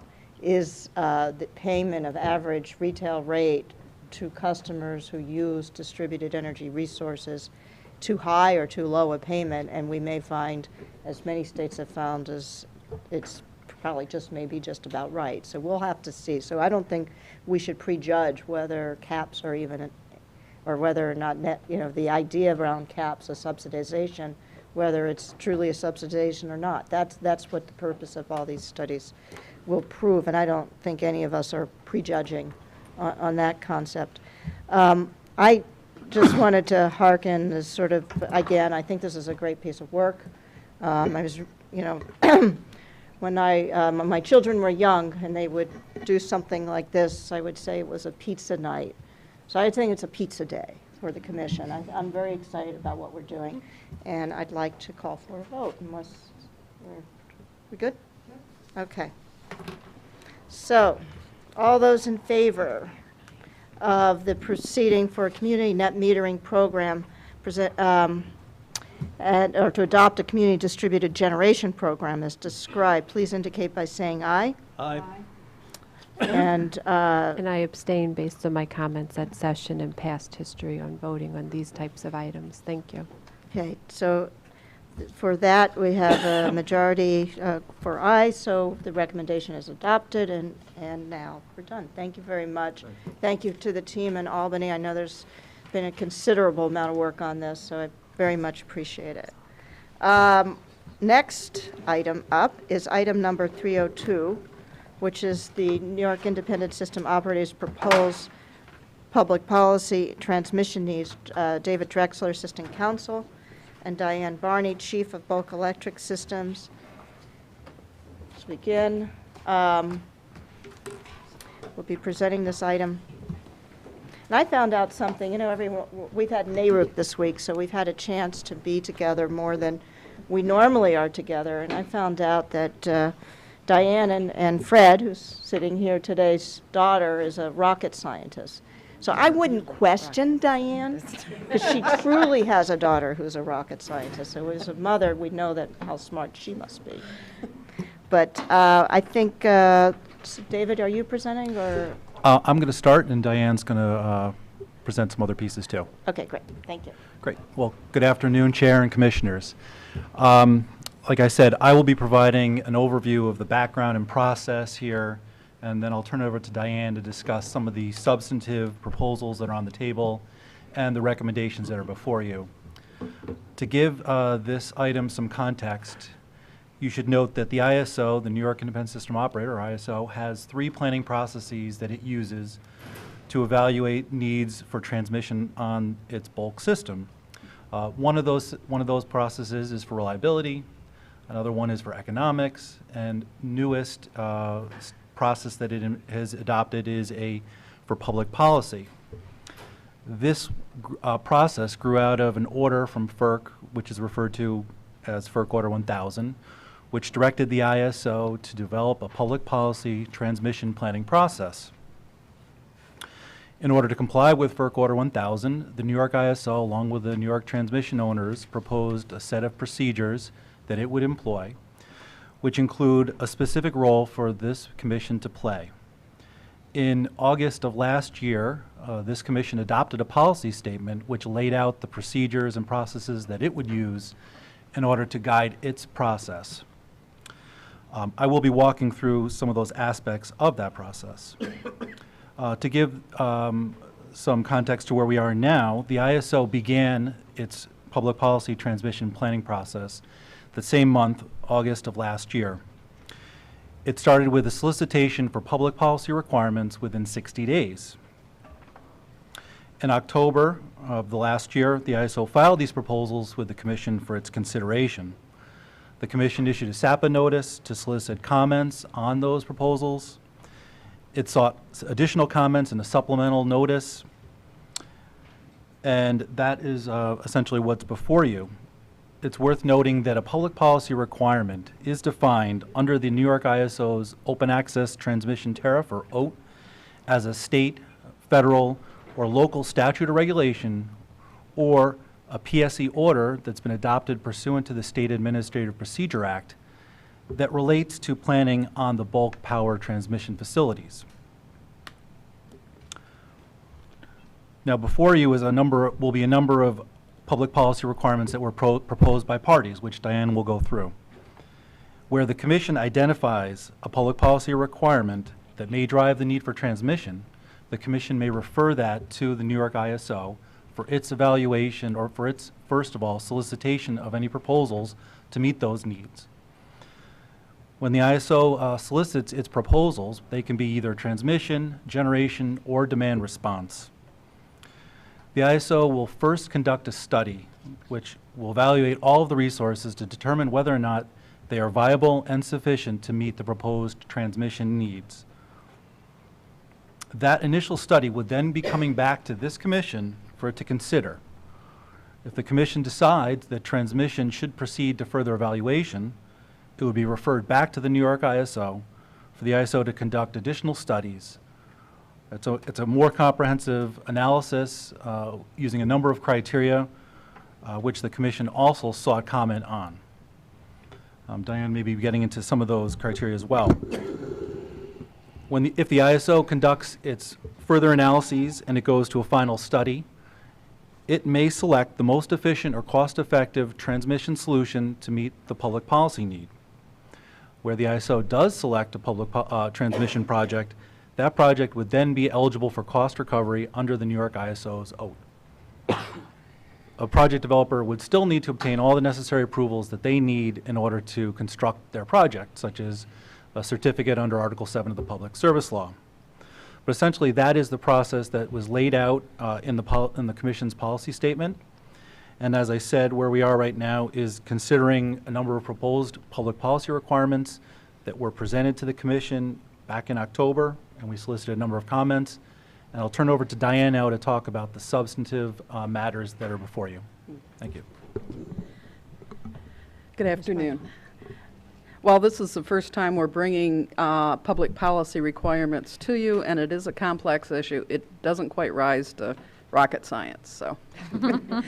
The first solicitation for PPRs resulted in 8 entities recommending 7 public policy needs. They are, first, relief of congestion on the Central East and Upstate New York, Southeast New York interfaces, which is currently the subject of the AC transmission proceeding. Second is the Western New York transmission upgrades to help unbottle generation from Niagara and imports from Ontario.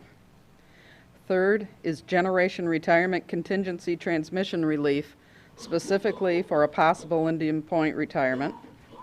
Fourth is renewable portfolio standards. Fifth, EPA's Clean Power Plan. Sixth is fuel diversity. And finally, greenhouse gas reduction. Of the 7, the recommendation before the Commission is to forward one of the nominations to the ISO for solicitation of solutions at this time for possible upgrades to the Western New York portion of the bulk electric system. There is currently a similar consideration under review in the AC transmission proceeding, and it is expected that a public policy determination will be made in that proceeding. The other proposals, as explained in the draft order, are for the most part understudy or development in separate efforts or lack sufficient definition to be considered PPRs for solicitation of ratepayer-funded transmission projects at this time. Again, to make it very clear, we are not passing judgment on what should be a public policy. We are focused on which public policy goals should be determined as public policy requirements that would require transmission upgrades specifically for the purpose of the Order 1000 requirements. The importance of such a designation is, if transmission is built to satisfy the PPR, the project developer is entitled to project cost recovery under the ISO tariffs.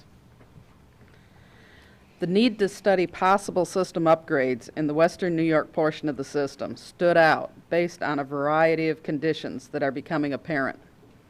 There is a consensus among NYPA, National Grid, and the ISO that there is significant and persistent transmission congestion within western New York that is adversely impacting New York's ability to import from Ontario and adversely impacting generation dispatch and performance of the transmission system.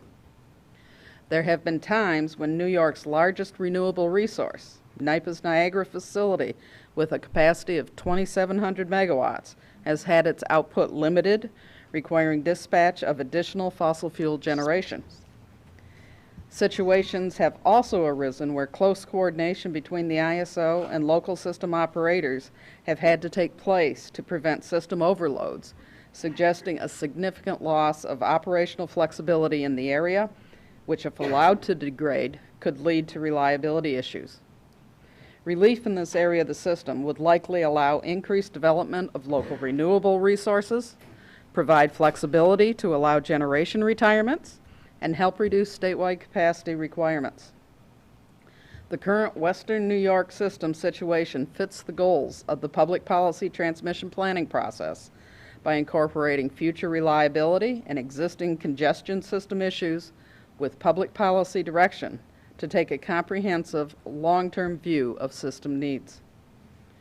Therefore, the recommendation is for the Commission to consider relief of congestion in Western New York a public policy requirement and forward it to the ISO for solicitation of possible solutions and analysis based on criteria identified in the draft order. The suggestion to designate AC transmission upgrades between upstate and downstate should be deferred to the AC transmission proceeding.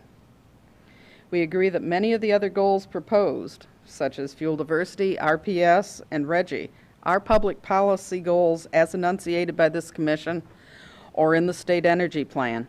And in fact, Western New York upgrades and the AC transmission case proposed upgrades would go a long way to meeting some of these policy goals. As we discussed before with you, we are also in the midst of developing a state resource plan that is studying the impact of implementing the Clean Power Plan, which is also known as EPA Part 111D, and the State Energy Plan emission reduction objectives. This study should be ready early next year and would shed more light on what other transmission upgrades might be necessary. The study results would inform the need for many further designations of PPRs. Accordingly, at this time, our recommendation is limited to designating Western New York congestion relief as a public policy requirement. This ends my presentation. Thank you, David and Diane. You know, we're sort of guilty of our own Rube Goldberg contraptions, but I have to say the Order 1000 and the relationship between our decisions and the New York ISO and the FERC is about as complex intertwining of jurisdictional issues and that I could imagine. So I had an opportunity to share that observation with former Chairman Wellinghoff this week, that he sort of certainly out-rubed us in setting this process up, but it does seem to work. So, you know, I think the idea around making certain that we have an opportunity to identify potential transmission projects that we believe serve a broad state interest and that therefore should be socialized through a tariff is actually a great opportunity to weigh in. Certainly building transmission for other than standard reliability has confounded us, and I say us, I think the U.S., in many regions. And so the purpose of Order 1000 is really to unlock that, because we do understand in many instances transmission serves more than pure reliability, but also has other ancillary benefits. And clearly, I don't see any question that the idea that we have one of our most valuable resources not being able to run full out because of a transmission bottleneck makes no sense. I mean, so I think that, clearly the Western New York projects are one that need to be looked at under the Order 1000 rubric, and that provides a benefit to just about everyone in the state. So I think that's great, and I note that it also supports imports of probably hydro from Ontario, and that also has both economic value and certainly environmental value, and that's why we're part of the Eastern Interconnect, and unlike Texas, have a lot more secure resources for that reason. So I think that's all good. In terms of the other items, I know it's well stated in the order, but I think it's worth stressing. The decision here today not to move those on is not a decision because of the fact that we've weighed in them and decided they're not in the favor of public policy. With respect to the AC proceeding, that is clearly an ongoing proceeding, and one of the purposes of that proceeding is really to determine the needs of those resources and the public policy those resources can serve. And then for the other items, I agree, as the order notes, we're undergoing a study. We're looking at what do we need to do to build out the grid to meet multiple public policy related issues associated with not only implementation of what comes of the Clean Power Plan, but also our own RPS requirements, looking at generation retirements, looking at other potential congestion bottlenecks. So there's a host of things that plan will identify. And I think it's correct to say that when we think about referring things to the ISO, it needs to be not in the abstract, are we for fuel diversity? Yes, we're for fuel diversity, but is there something very tangible that we can send to the ISO that we think is a project that can solve a very important public policy issue? So when we say in the order, as the order says that they are premature, it's premature in the sense that we need more information. The parties can certainly, bring us more information, assuming that's correct, councilors, both nodding. So this is really just a decision to move forward one of the proposals. The others can certainly come back as they develop more information. So with that, I'm prepared to support moving on, and I do think that certainly getting on with it on the Western New York is an important aspect of what we're doing. So thank you. Any comments, Mr. Sarah? I very much concur that we need to be cautious about declaring public policy requirements and starting the ISO process on them, but especially if they're vague. But this one for me is not vague, and it passes the test. I think we have strong evidence of probable need here, and I think it's right to refer it to the ISO. And I don't view our order as our last word on need or cost or feasibility, because this thing, if it passes the ISO process, is going to come back to us in Article 7. And if we think the ISO is acting contrary to the public interest, we can stop it. So I support the item. Ditto. Well said, Greg. We always pride ourselves in New York as having a lot of diversity. And when I first came on the commission, I had the opportunity to see the NYPA plant, and it is absolutely incredible. And as the chair said, to think that that cannot be utilized to its fullest extent actually doesn't make any sense.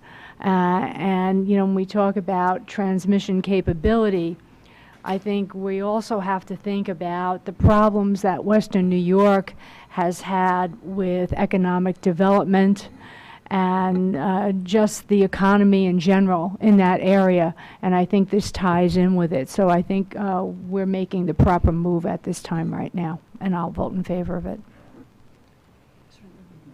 So I'll say ditto, ditto, ditto, but I'm going to add.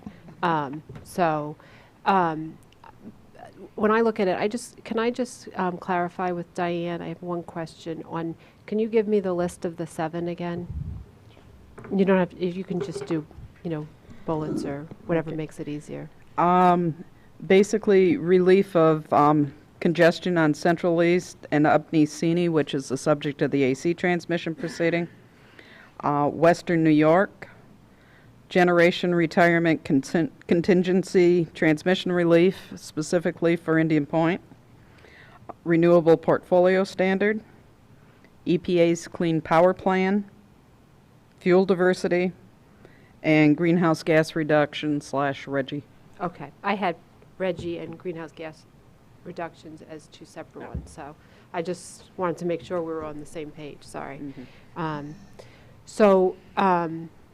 When I look at this, I think that we are doing a good job of trying to address the public policy transmission requirement and you know, being forward in, we set out a robust stakeholder process with specific steps that people can see and that have within each step details on what's to be done and what that means for the next step. And we are really on track with following the steps and going through it. And at each point so far, it's been ensuring that there is more than just the ISO or the commission being a part of it. It is a robust stakeholder process. And we saw that from having 8 submissions to the ISO, and then they did their analysis. As to Western New York, the focus really was on that there's a significant need to address and to look at environmental, economic, and reliability benefits. And the question I have on, in determining that this is the one out of the 7/8 that needs to be submitted over to the ISO for further decisions and analysis. What if we said there was no PPR or PPTR, public policy transmission requirement? What would be the effect on the Western New York portion? Basically, what would happen is the system would continue to degrade. There'd be continued curtailments at Niagara. We have very limited import capability at peak right now from Ontario, which includes also emergency support if we were to need it from them. Operationally, there is very little flexibility. The fact that the ISO has to at times closely coordinate with the local transmission operators to ensure there aren't overloads means there are very few remedies if there are contingencies out there at the moment. Basically, the system was designed to push energy up onto the 345 kV system. Currently, what we're seeing is it's being pulled south rather than north, which is causing overloads on the 230 kV system. That's expected to continue to get worse as there are many retirements scheduled in western Pennsylvania, and that has a result of trying to pull energy south out of this portion of the system. So everything will just become worse. It will become a reliability problem at some point if we don't address it. And it's basically one area that basically is consistent with, I'd like to say, our old-time planning, where we did a future look ahead where there were many problems coming together and trying to see what could be done as a whole world solution rather than just trying to solve these things individually and end up with a less efficient solution. Okay. So it really, for me, speaks to whether or not, by not acting, we're putting at risk the system and having a reliability issue. And it is, if we do not act, we will have a, problem. So therefore, on the public policy transmission requirement as it applies to Western New York, it's a real no-brainer that it needs to go now. And start the next step of the process. And again, as Commissioner Sayer said, it does not mean that it is not coming back to us for a fuller discussion and with several different options depending on what the analysis and the input, again, from the stakeholders with the ISO as the technical expert would present to us. So from that perspective, I'm very comfortable. I am very happy with the process. When we get to the AC transmission aspect, it is under the state energy plan. It is on my list. I count between pages 69 and 109. It comes up as number 25 on the list of being one of the 43. As I say to my children, I have two, when they ask me who do I like better, I say, well, I like you Monday, Wednesday, and Friday, and I like the other Tuesday, Thursday, and Saturday, and Sunday. I hate both of you. So what I don't want is, what I don't want is that the number 25, the Energy Highway, to be perceived as the one I hate on Sunday. So when I look to it, I say, well, why are we not deciding it today? And we're not deciding it today because I think there's been some recognition that, and maybe it's because I've done the drumbeat, there's been some recognition of looking at where do things naturally fit. And in this case, it fits in the ongoing AC proceeding where there is already a process in place. With that being said, I am really making it very clear that my expectation is that when it moves over there, it does not languish and not get decided. That decision point is just as important as Western New York.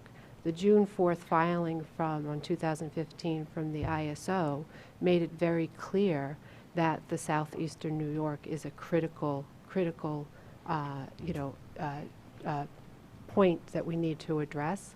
So when I see this, I am really sort of making sure that we are very cognizant of the need to look at this in the context of the AC transmission. I think that there is a expectation that that will happen. The difficulty is that folks want to know with regulatory certainty when will a decision be made. Regardless of what that decision is, people feel they need and have a right to know based on what we're doing, not only from the community and not only from the developer, but from everyone. And again, reliability. For me, it's not about necessarily letting folks know, even though that's important. The most important aspect for me is making sure we look and say, what are we doing and are we addressing this issue? If there's a potential reliability issue, I want to drill down and determine that and then start the next process. So I'm really just sounding, the horn in terms of making sure that you hear me loud and clear on the movement of it to the AC transmission proceeding. As to the others that are not being decided, and the generation retirement one as it goes to Indian Point is fit in another category because it's, and again, another proceeding, and I'm comfortable with that. But as to the others that are not ripe or premature for decision point at this point, when I look at it, I have a difficult time figuring out why. Now, when I go back to it, I look to what was the difference between Western New York and the other requirements or the other potential requirements to make it that Western New York is more important. Now, if it wasn't for the AC transmission piece, being sort of similar to Western New York, if that wasn't there, then I would have even more of a difficult time. The AC transmission is being put into a different bucket, and that bucket is a defined proceeding with a timeline and a process, even though we need to expedite it as much as we can, sooner rather than later. But for these other ones, there's no real bucket. It can fit into many different things. And my concern when I look at it is, I understand the need to decide things with more information. Frankly, a lot of times I abstain because I don't feel I have enough information. In this case, I'm trying to figure out what the sweet spot is, because it could be weeks, it could be months, and frankly, it could be years before we have some of the real drill down in the Clean Power Plan and the state energy plan and other things that will help give us comfort. So at some point, we need to figure out where do we determine that we have enough information to do what we need to do to make sure that these other issues that are there, regardless of how we decide, again, it's regulatory certainty, and it's also helping because it goes to the heart of what we're trying to do with the public policy transmission requirement. So from my perspective, when I look to the Western New York portion, we talk there about environmental, economic, and reliability benefits as in the final state energy plan, and that's why it's important along with other things. But yet here, a lot of the things that we're saying is we need more time because we have to look at the very same things that also need to be taken into account with Western New York. So I'm having a little bit of a difficult time knowing, and I wonder if you can comment on that. Mr. Adipali. Okay.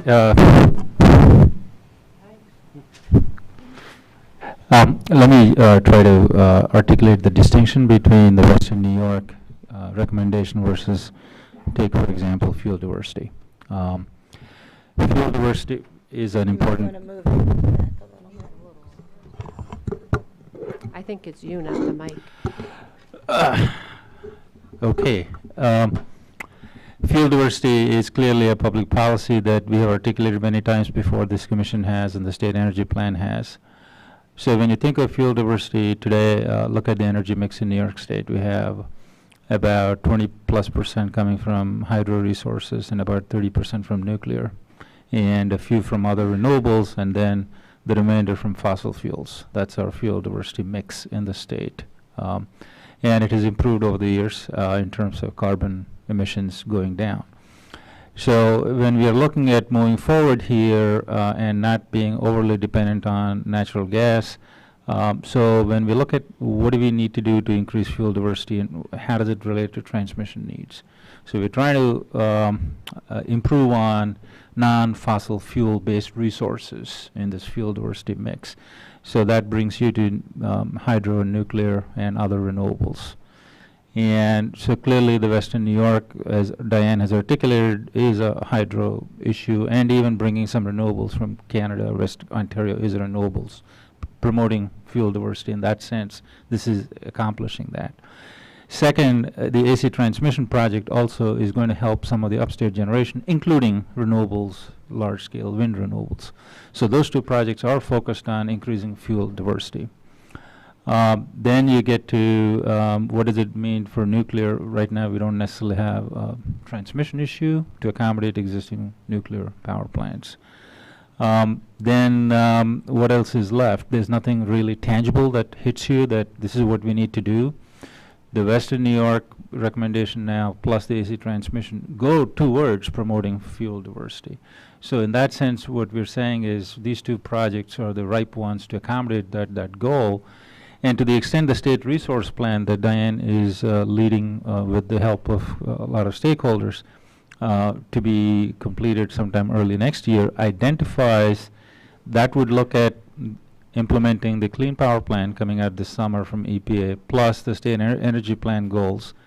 To the extent it identifies other ways of procuring resources, and if they require additional transmission, maybe that's the time to pursue those opportunities at that time. That's the reason we said for fuel diversity or renewables, let's defer it to until we have a better feel from the state resource plan as to what transmission, maybe tangible projects that may be needed to move forward. At this time, we are very confident with the Western New York, knowing the bottlenecks, issues, and import limitations. It's time to move forward on that. That's the distinction we're making. Okay. I appreciate that. And I think that it makes sense. I don't necessarily fully agree with not deciding some of it, at least from the, it's sort of a push and pull issue. So in an open proceeding, there has been times, even when I have an open generic proceeding, when I have not necessarily agreed and abstained, there have been times that we try to drill down on certain, specific issues and say this is the guidance that we have and this is the decision point, so that it can go then fit into the specific proceedings that it might affect.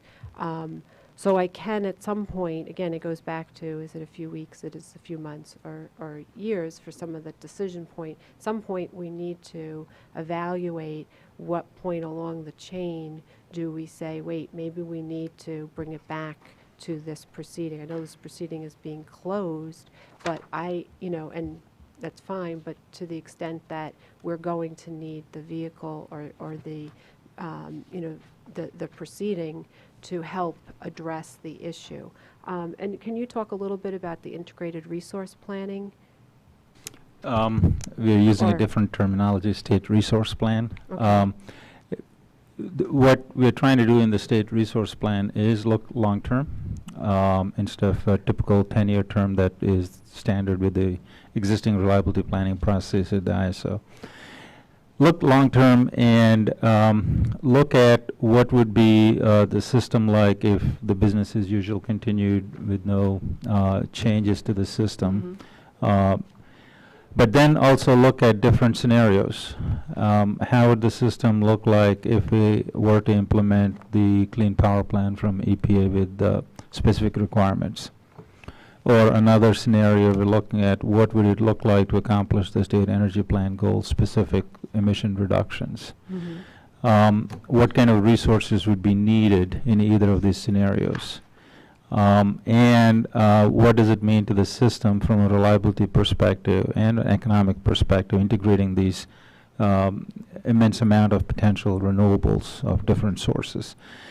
And come up with an analysis. I think we're in the beginning stages of building up the base case this summer, and we'll run through the analysis with the scenarios, and there could be other scenarios that the stakeholders bring.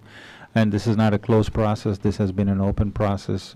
Diane has actually presented this material at one of the ISO stakeholder meetings for input, and is working with the utilities and the ISO and stakeholders, including other state partners, agencies. And hopefully early next year we'll have some results as to what might the system need to satisfy these expectations. And to your point, we will come back to the Commission to explain what we found, and to the extent there are additional transmission needs or public policy requirements that would need to be promoted, we could make a commitment to come back and give you our recommendations or thoughts at that time. Okay, and can you explain the final state resource plan report? As I said, it's looking at both from a reliability and economic and emissions, all are integral. Right. What would the system need to look like in 2024, 2030? I think those are the 2 years we're looking at. And if these kinds of resources were to come on, what additional tools are needed to manage reliability of the system? And at the same time, we would look at how would the emissions change and how would the production cost saving economic metrics look like. So I, from my perspective, is that, again, looking to when will it fit in, for the decision point. And I think that David, Diane, and you, Raj, have done a good job of sort of flushing out the issues, explaining the sensitivity of the need to move forward on Western New York. Again, for the AC transmission proceeding, and I look to the June 4th, 2015 ISO letter, which I think helps encourage the necessity of expediting that. So the movement towards the AC transmission of this PP, public policy transmission requirement, is not necessarily one that is, putting it there to never be decided. In fact, it should be done, and I think that is everyone's expectation. I think there's full commitment to move forward. Staff has put out a report recently on its findings based on the proposals that came in that case, and we have technical conferences scheduled. That was an interim report, and we should have a final report sometime in August. And the expectation is to bring something to you before the end of the year. Okay, on that- weeding out the projects. Well, that gives me great comfort, and also, again, it's just about the information, and you're providing that, so therefore, I do feel comfortable from the movement towards there, and I do think it's a natural fit. Then the other issue for the others, I would say, you know, I think that it could fit into many different buckets. It looks like it's the final state resource plan report that is sort of the natural next decision point. So I do think that from my perspective, that's when it should be submitted to the commission and the decisions being looked at on what we need to do, whether it's addressing the public policy transmission requirements or saying, no, it's not ready, but having that full discussion at a session where we look at those issues, and then what else also do we need to have that might be unrelated to the public policy transmission requirement directly, but maybe indirectly related, and the information that we've learned from that state planning resource, you know, that we've done. So, thank you. We'd be happy to do that. So, first of all, I want to echo Commissioner Sarah and Commissioner Akinpor's comments relative to the importance of the Article 7. This is the process we're looking at now is not a process necessarily of saying we're moving forward with transmission. What we're doing is we're asking the New York ISO to undertake an analysis. Now, even the Order 1000 analysis requires the New York ISO to consider alternatives other than transmission. The issue is that the information that is received in the petition is that there's a particular congestion bottleneck, and that congestion bottleneck could be resolved by additional transmission. And now the New York ISO needs to do a study as to whether or not the transmission would relieve the bottleneck, or whether other alternatives, which should be considered equally, such as generation or demand response, could achieve the same amount. So this is really to start the analysis. That's why, and I just want to be clear so there's no confusion going forward, that is where we are in the process. With respect to the AC proceeding, as we call it, there was already a determination that there was a potential bottleneck that could be solved by transmission. We're now undergoing the analysis of the transmission solutions that have been proposed, and we're doing it a competitive way. That's why we decided it was premature. I just don't want any concern that somehow we're delaying AC. We're proceeding with AC, and we are also now initiating a new study on Western New York. I just have a slightly different perspective of Commissioner Berman. I don't think we should be just looking at things like transmission just for reliability. I want to note that transmission has historically, people thought about it as just a reliability solution. It also is a solution for congestion reduction, integration of renewables in a more cost-effective way, essentially creating a more flexible and nimble system that accommodates a lot of different portfolios. And so while I understand, you know, anytime you see congestion, ultimately you have a reliability concern. One of the advantages that's really put forth in the Order 1000 policy that I just want to note my support for is that you don't just look at transmission as only a reliability issue. It can solve other issues as well, but the question is, and that's what Order 1000 and that's what Article 7 is about, but what else could you do so that you're ultimately determining the least cost solution to a multitude of problems? And so that's, I just, again, wanted to be clear, at least my perspective And if on I that could, position. if I could take a moment, I just want to clarify that I agree with you on that, and that my focus on reliability is that that's the paramount concern, but I do understand and agree with you on the other aspects of it. Okay. So with that, I'm going to move to a vote. So in item 302, with respect to the recommendations to identify and refer to the New York ISO public policy requirement on the potential need for additional transmission capability in Western New York, as described, please indicate by saying aye. Aye. Opposed? I concur based on my comments at session and looking to it being moved expeditiously in the AC transmission proceeding, as well as the final state resource planning report coming back to the commission and being actively looked at and reported on. So, therefore, the recommendations are adopted. Okay, item number 501, which is the proceeding to evaluate options for making additional central office codes available in the 315 area code region, presented by Mike Rowley. You know, Mike, we're here because of you. Make your life easier. Carries his own name tag. Yeah. Being from the remote office, you have to carry your own name tag. And make it. Thank you. Mike, please begin. Sure. Good afternoon, Chair Zibelman and Commissioners. Being from the New York City office, I just want to, and being able to present, it's great, and it's great to be live from New York once again. So, the draft order before you concerns the 315 area code and the need for code relief in that region. For context, the 315 area code region is located within all or part of 18 counties in north central New York. Much of the population of more than 1 million is in the greater Syracuse area. But other population centers include Utica, Watertown, Messina, and some of the surrounding areas. Thus, the 315 area code region covers not only a large geographic area, but also a large residential and business community.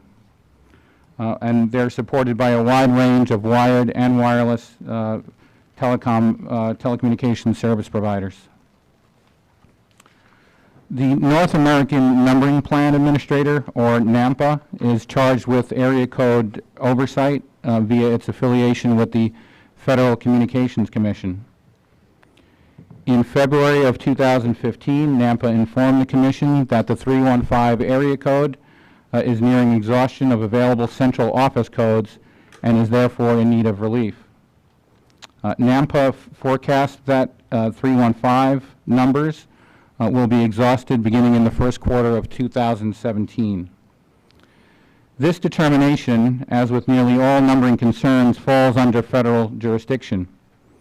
While states do not have authority to determine whether or not area code relief will be effectuated, once NAMPA has determined such relief is necessary, the FCC delegates to state commissions the authority to determine what form the relief will take. And the two principal options for providing code relief are the geographic split, which has three other options within it, and then the overlay option, whereby a new area code is overlaid and available throughout the existing region, in this case 315. Each of the two relief options has its advantages and disadvantages. However, it is staff's determination from past code relief experience that the disadvantages and difficulties associated with a geographic split are much greater than those associated with area code overlay. If a code split was instituted, roughly half of the population in the 315 region would need to change their existing telephone numbers to accommodate the new area code. This results in consumer confusion and expense. An overlay option, on the other hand, would not affect any current customers in the 315 service area in any material way. Consumers with 315 numbers would retain them, and only new customers acquiring new phone services, be it wired or wireless, would receive numbers with the new area code. And that's only after the remaining codes are exhausted. Furthermore, if additional area code relief is required at some point in the future, there may be difficulty in continuing to split regions into even smaller areas.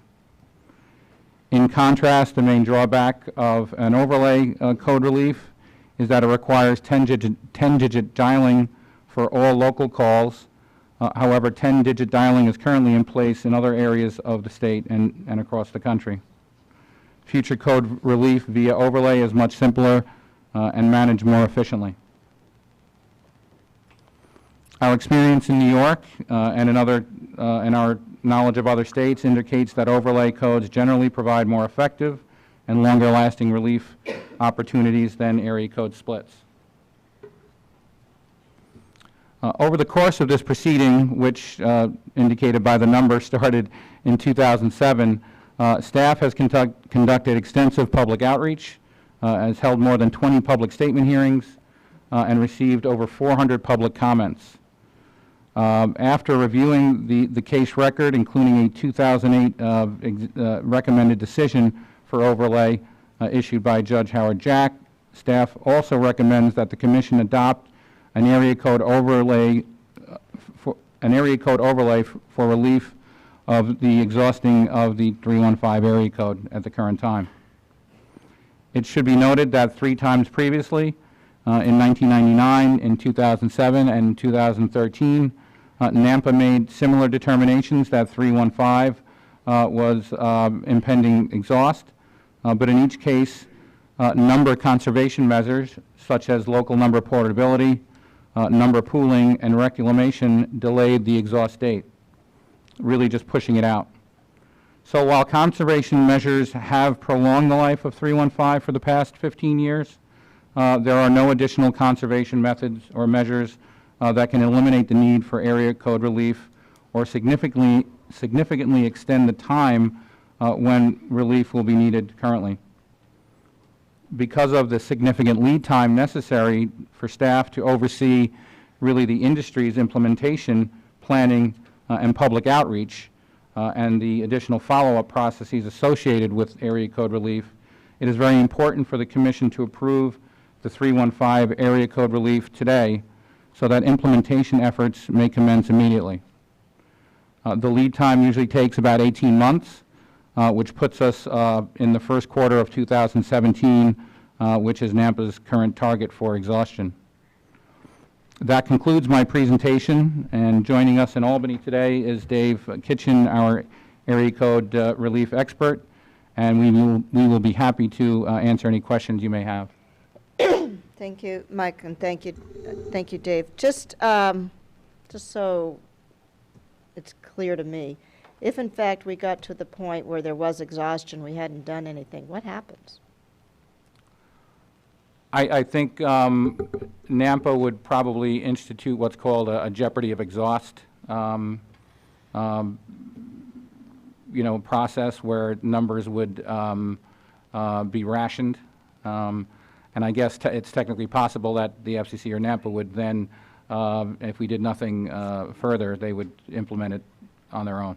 So, yeah, so, I mean, that's what I thought. I mean, we're never going to, no one's going to want anyone to get into a situation where people can't get telephone numbers because we don't have area codes. And so the FCC, if we did nothing, the FCC would assert jurisdiction or NAMPA, and they would take care of it. So this has really been delegated to the states so that we have an opportunity to do it before the feds step in, essentially. Yes. Yeah, that's, I know that this is a difficult issue. We have received comments from both local residents, but more importantly from many local electeds, and most recently a letter from Senator Griffo yesterday voicing the concern about the fact that we sort of seem to have been at this place before, and then there was not a need, and then so therefore why, can we make sure, this is how I read it, that before we proceed with this disruption, we're not putting people through the inconvenience only to find out that that exhaustion, we weren't at the precipice of exhaustion. What I understand at this point is that we feel that based on all the information we have, we will be in a position that if we don't act, because it does take 18 months to put something together, that we will find ourselves behind the 8 ball, if you will, and not have had enough time to implement a plan, and that therefore created maybe even more disruption and more harm to the people of the community. So it's sort of, I think, for us, then I think the way the order is suggesting we go forward, I'm comfortable that we have to. At the same time, I'm very cognizant and very, and with the concerns raised, and also sensitive that we just don't want to do something and only find out we didn't have to. So I would like to, in the same time while proceeding, really make sure, first of all, staff, that we work with the legislative staff. There are some suggestions that maybe we need to look at alternatives. I'd like to make sure that we've done. Look, I know we feel like we have, but let's make sure that we've looked over every rock and done everything we can. And then secondarily, that's NAMFA's going to come up, I understand, with a new analysis we expect in Q3 this year. Yeah, NAMPA releases its projections in April and October of each year, so we'll get something back, or we'll see something in October. Okay. So let's, make sure as we're proceeding, if there's new information that changes where we are, let's make sure that the commission has an opportunity to look at it.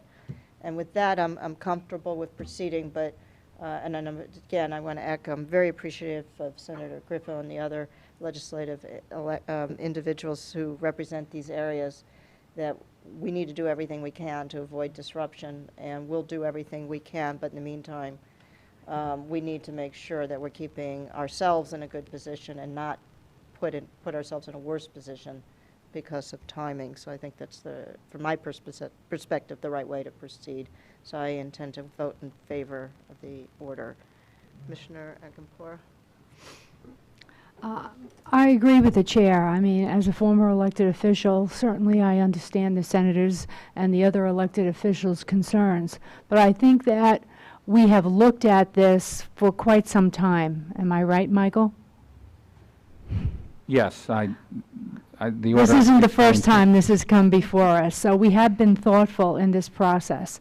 And I think it would be a real neglect on our part if we didn't at least put the safeguard in for another area code and not leave it up to the feds to do. We would be negligent, I believe, in our duties. I happen to have 3 different area codes. It's something, people now, you have wireless, things have changed. And I know particularly for older people and those who have mom and pop businesses, it's difficult to absorb the changes that could occur. But the overlay, I think, is the least harmful of what there is out there. So I think, as the chair has said, we're going to proceed and move on with this. And we'll wait for also that October report, because my favorite word, as you all know, is flexible. And, we can be flexible if there is further information that shows that something has changed. But I think for now, I will vote in favor of this item. I would not get out my wallet and vote against Senator Griffo on this one. He was right the last time when he said he wasn't convinced that there was a need, and his constituents were not convinced there was a need, and urged us to go slow, and it turned out at that time there wasn't a need. But I agree with staff and the chair that it looks like this time may be the time that we've got to go ahead with the new area code, and it would be negligence in our public duties if we don't have that backup plan. But if it turns out there isn't a need, come back to us and we'll put it on hold again. Commissioner Berman? Thank you. So when I look at this, I look at it from, I wouldn't presume to know what one community thinks is appropriate for them, whether it's the overlay or something else. So from my perspective, it's about what was the outreach in the community to make sure that we properly got a understanding of where the community was at and what, there's and a robust discussion. Since 2008, there has been, a push and pull in terms of, pushing to change the area code in some fashion, and then the pull in that, the forecasts have been wrong, and but for the local community that includes the elected officials who are speaking on behalf of their community, we've stopped. But if we had not, we would have gone forward. I think that here there's balance in that there's a recognition that the past opportunities where we have set up the plan based on the forecasts that were given to us by the federal government has changed, and it changes based on the data that they receive. So from my standpoint, the October forecast is an important one to look at, but then also we have to do a deep dive into our process and our outreach. And here it was done, not as robustly as it had been done before. We had this on the agenda last session, and we didn't act on it. But from June through now, we've received, a significant number of comments for it. So whether it's the notice or that it was on the agenda and then there was information. When we looked at doing the Long Island area code change, we had it on a session, and we had decided that there might not have been enough process, and we were able to, because of the factors of the time that we had, we were able to wait and have one more public outreach before, and then we were able to take that feedback from the community and make the decision that worked for the community. Here I think we do have a time-sensitive issue if the forecast is right, so we need to be mindful of that. So from my perspective, I look at it and say, based on all these factors, we have to figure out how to embrace potential solutions and outreach from the community as well during this time period. The proceeding technically is going to be closed. So what if people have comments that where would they go? And again, that's just a technical process for me, but I would hate to see that, since June we've had a number of comments. I would hate to see if we get more comments that they don't go anywhere or get noticed in some public way. So that's my only concern, and also in ensuring that we do reach out to the community before October even if it's informally, in talking to the folks that have raised the issues, which I think Chair Zibelman, is expressing that is a good thing. So I'm going to concur insofar as, based on the official record we have before us, we must act, since the North American Numbering Plan Administrator determined that there is impending area code exhaust. Our own failure to act now may trigger the federal government in unilaterally acting and imposing its own plan on the affected communities, or more importantly, our failure to act now may put in harm's way residents and business owners in the affected area if there is no action and the area code exhausts. However, based on the concerns raised, that all viable options must be further explored, which includes looking at the continued accuracy of the forecasting estimate from the North American Numbering Plan Administrator. We do need to be mindful of not being locked into action that is ultimately potentially deemed not necessary. Thus, based on the commitment from Chair Zibelman that the concerns raised will be actively worked through, and a careful examination will be done to ensure that if there is no need to activate this plan, we will reconsider the necessary next steps. Previously, in November of 2013, Chair Zimmelman put on hold the 315 area code proceeding based on the revised forecast. Thus, I have every confidence that based on the articulated next steps, if there is similar evidence is found to suggest the area code will not exhaust in that time frame forecasted, that Chair Zibelman will, without delay, bring it back to the Commission for reconsideration to place on hold the proceeding and essentially extend the life of the 315 area code. So accordingly, I concur with the plan of action that we have. Thanks. Not yet. Council. Is that on this thing? Okay, I'll just speak loudly. I want to address Commissioner Berman, your one question with respect to the fact that the last ordering clause closes the proceeding upon the completion of the 2 compliance filing requirements in ordering clauses 1 and 2.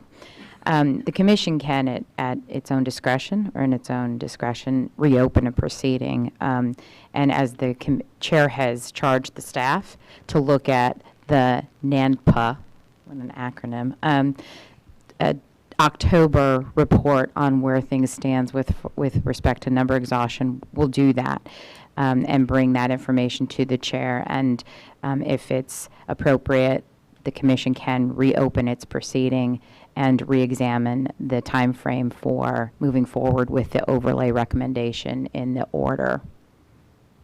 I just have a question. So does that mean if between now and then folks have comments, would they get filed publicly on the under our proceeding? I'm confused by your answer. I'm sorry. No, they can file comments in the docket. The docket's open until a minimum of the 45-day period for the compliance filing from the issuance of the order.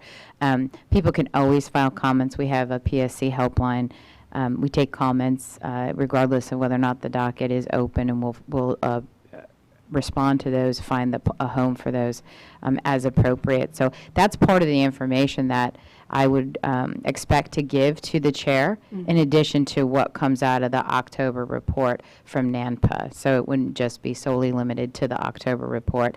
And then in consultation, obviously with the Chair, there'll be a determination by her as to whether or not to bring the issue back to the Commission for reconsideration as to the timeline for the overlay recommendation. And what if if the forecast is, and I'm just thought of this now, if the forecast is the same, the proceeding is closed, and then during the implementation phase, people have concerns, how does that go into which bucket for being from a public filing perspective? Sure. So I just want to be clear that if it looks like the October forecast is consistent with what we believe, what we see now, and the basis for the staff's recommendation to the Commission to adopt an overlay for the 315 area code, any concerns, there's as Mike was talking about, there's an 18-month education plan and outreach program, and sometimes that has a tendency to spur additional comments and questions. Those will be treated, and they will be responded to, and we will work with Michael Corso, who's the head of the Office of Consumer Services, to help, again, be a partner in the educational process for that area in dealing with learning about how the overlay is going to work. So I don't want to have anybody believe that because you have a last ordering clause that says this proceeding is closed, that all responsibility in that area is done, whether it's staff or the Commission. Council, I think for me, one of the things that's helpful in this process is that it's a process, and the process is to recognize you need to make an initial decision to split or to do an overlay. Once you do that, it's an elongated education process so that people can get used to the 10-digit dialing. My own experience, like Commissioner Akamporo's, is that I've gone through this twice in different places, and and now you're so used to it that even though I have, even when there is 7-number dialing, I always forget, and you just do it. And then for the most of us, as we know, a lot of us have the people we normally call on speed dial, and you don't even pay attention anymore anyway. So I think while I know there's initial changes and there's initial disruption, it seems like because this has been done so many times across the United States now, that there's sort of seems that people have kind of gotten this down to an art. So that makes me feel better. It's not like you wake up one day and you dial the number and you can't get through. It's a very elongated process, and that gives, I think, all of us quite a bit of comfort. So with that, unless there are any more comments. I think it's not just the forecast, but it's also looking at how we interact with the communities and with the North American Planning Administrator, so that there is more of a stakeholder process, and also just making sure that we are doing all that we can to look at viable options and make sure that we're effectively working through that. So that's, I think, something that we need to consider.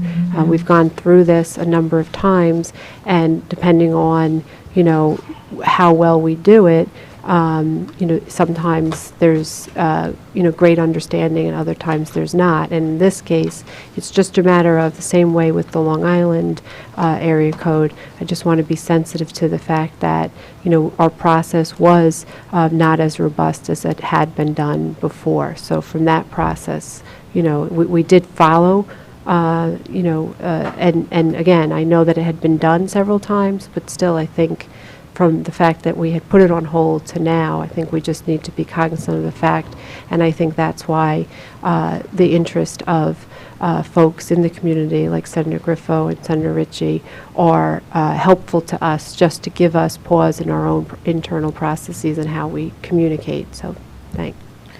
Okay, all those in favor of the recommendation to approve the establishment of an area code overlay to provide additional numbering resources in the 315 area code region as described, please indicate by saying aye. Aye. Opposed? And I concur based on my concurring statement.